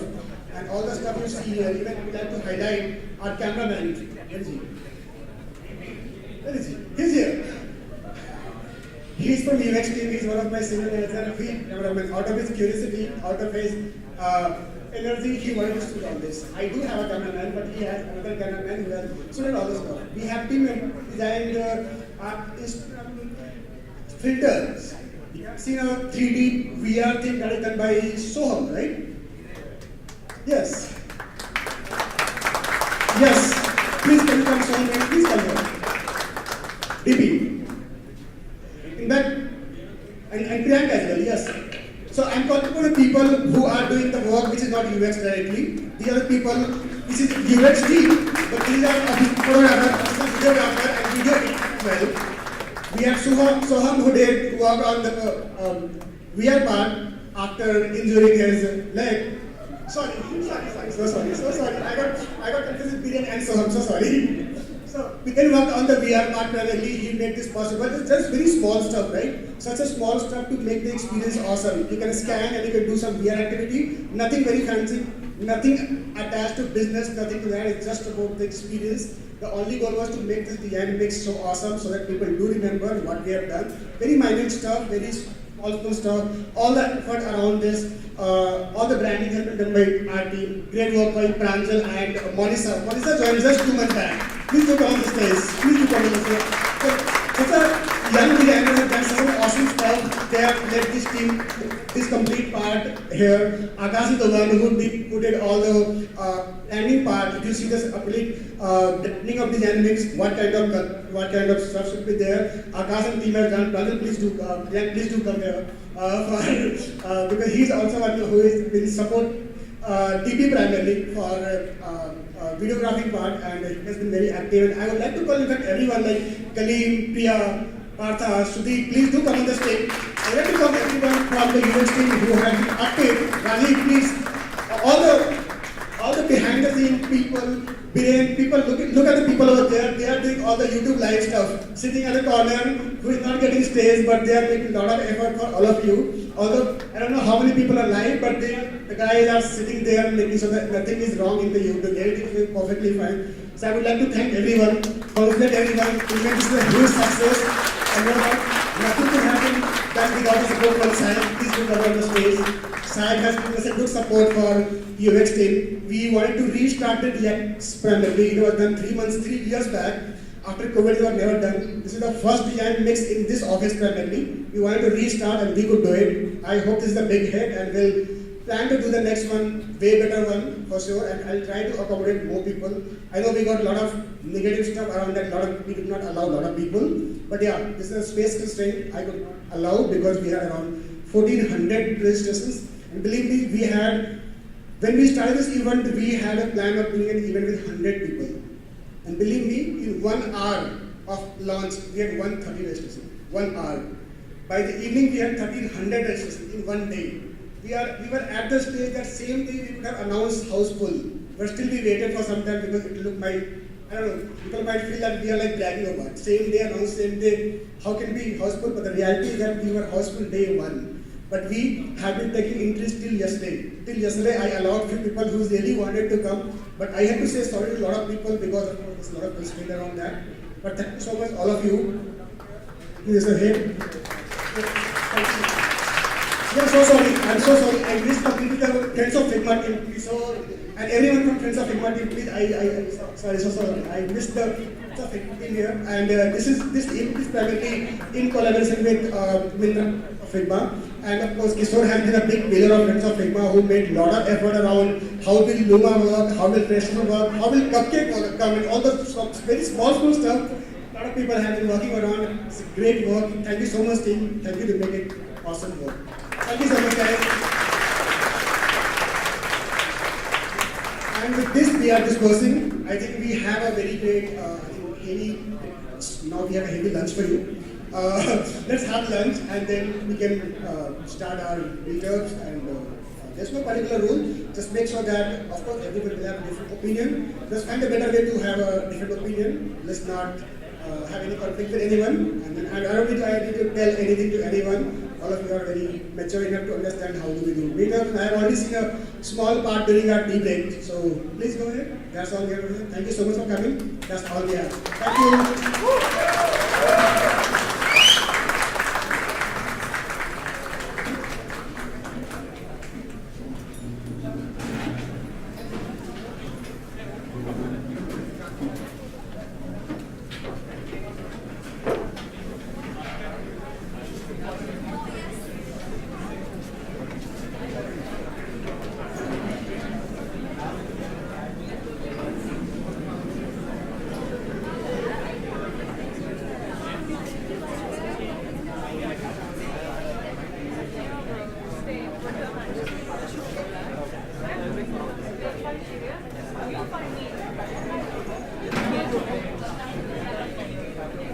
Oh, last year. Oh, last year. Pretty good.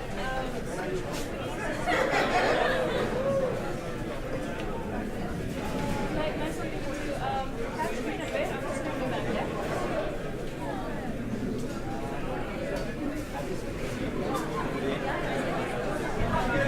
Okay, guys. Nancy over there, please help us out.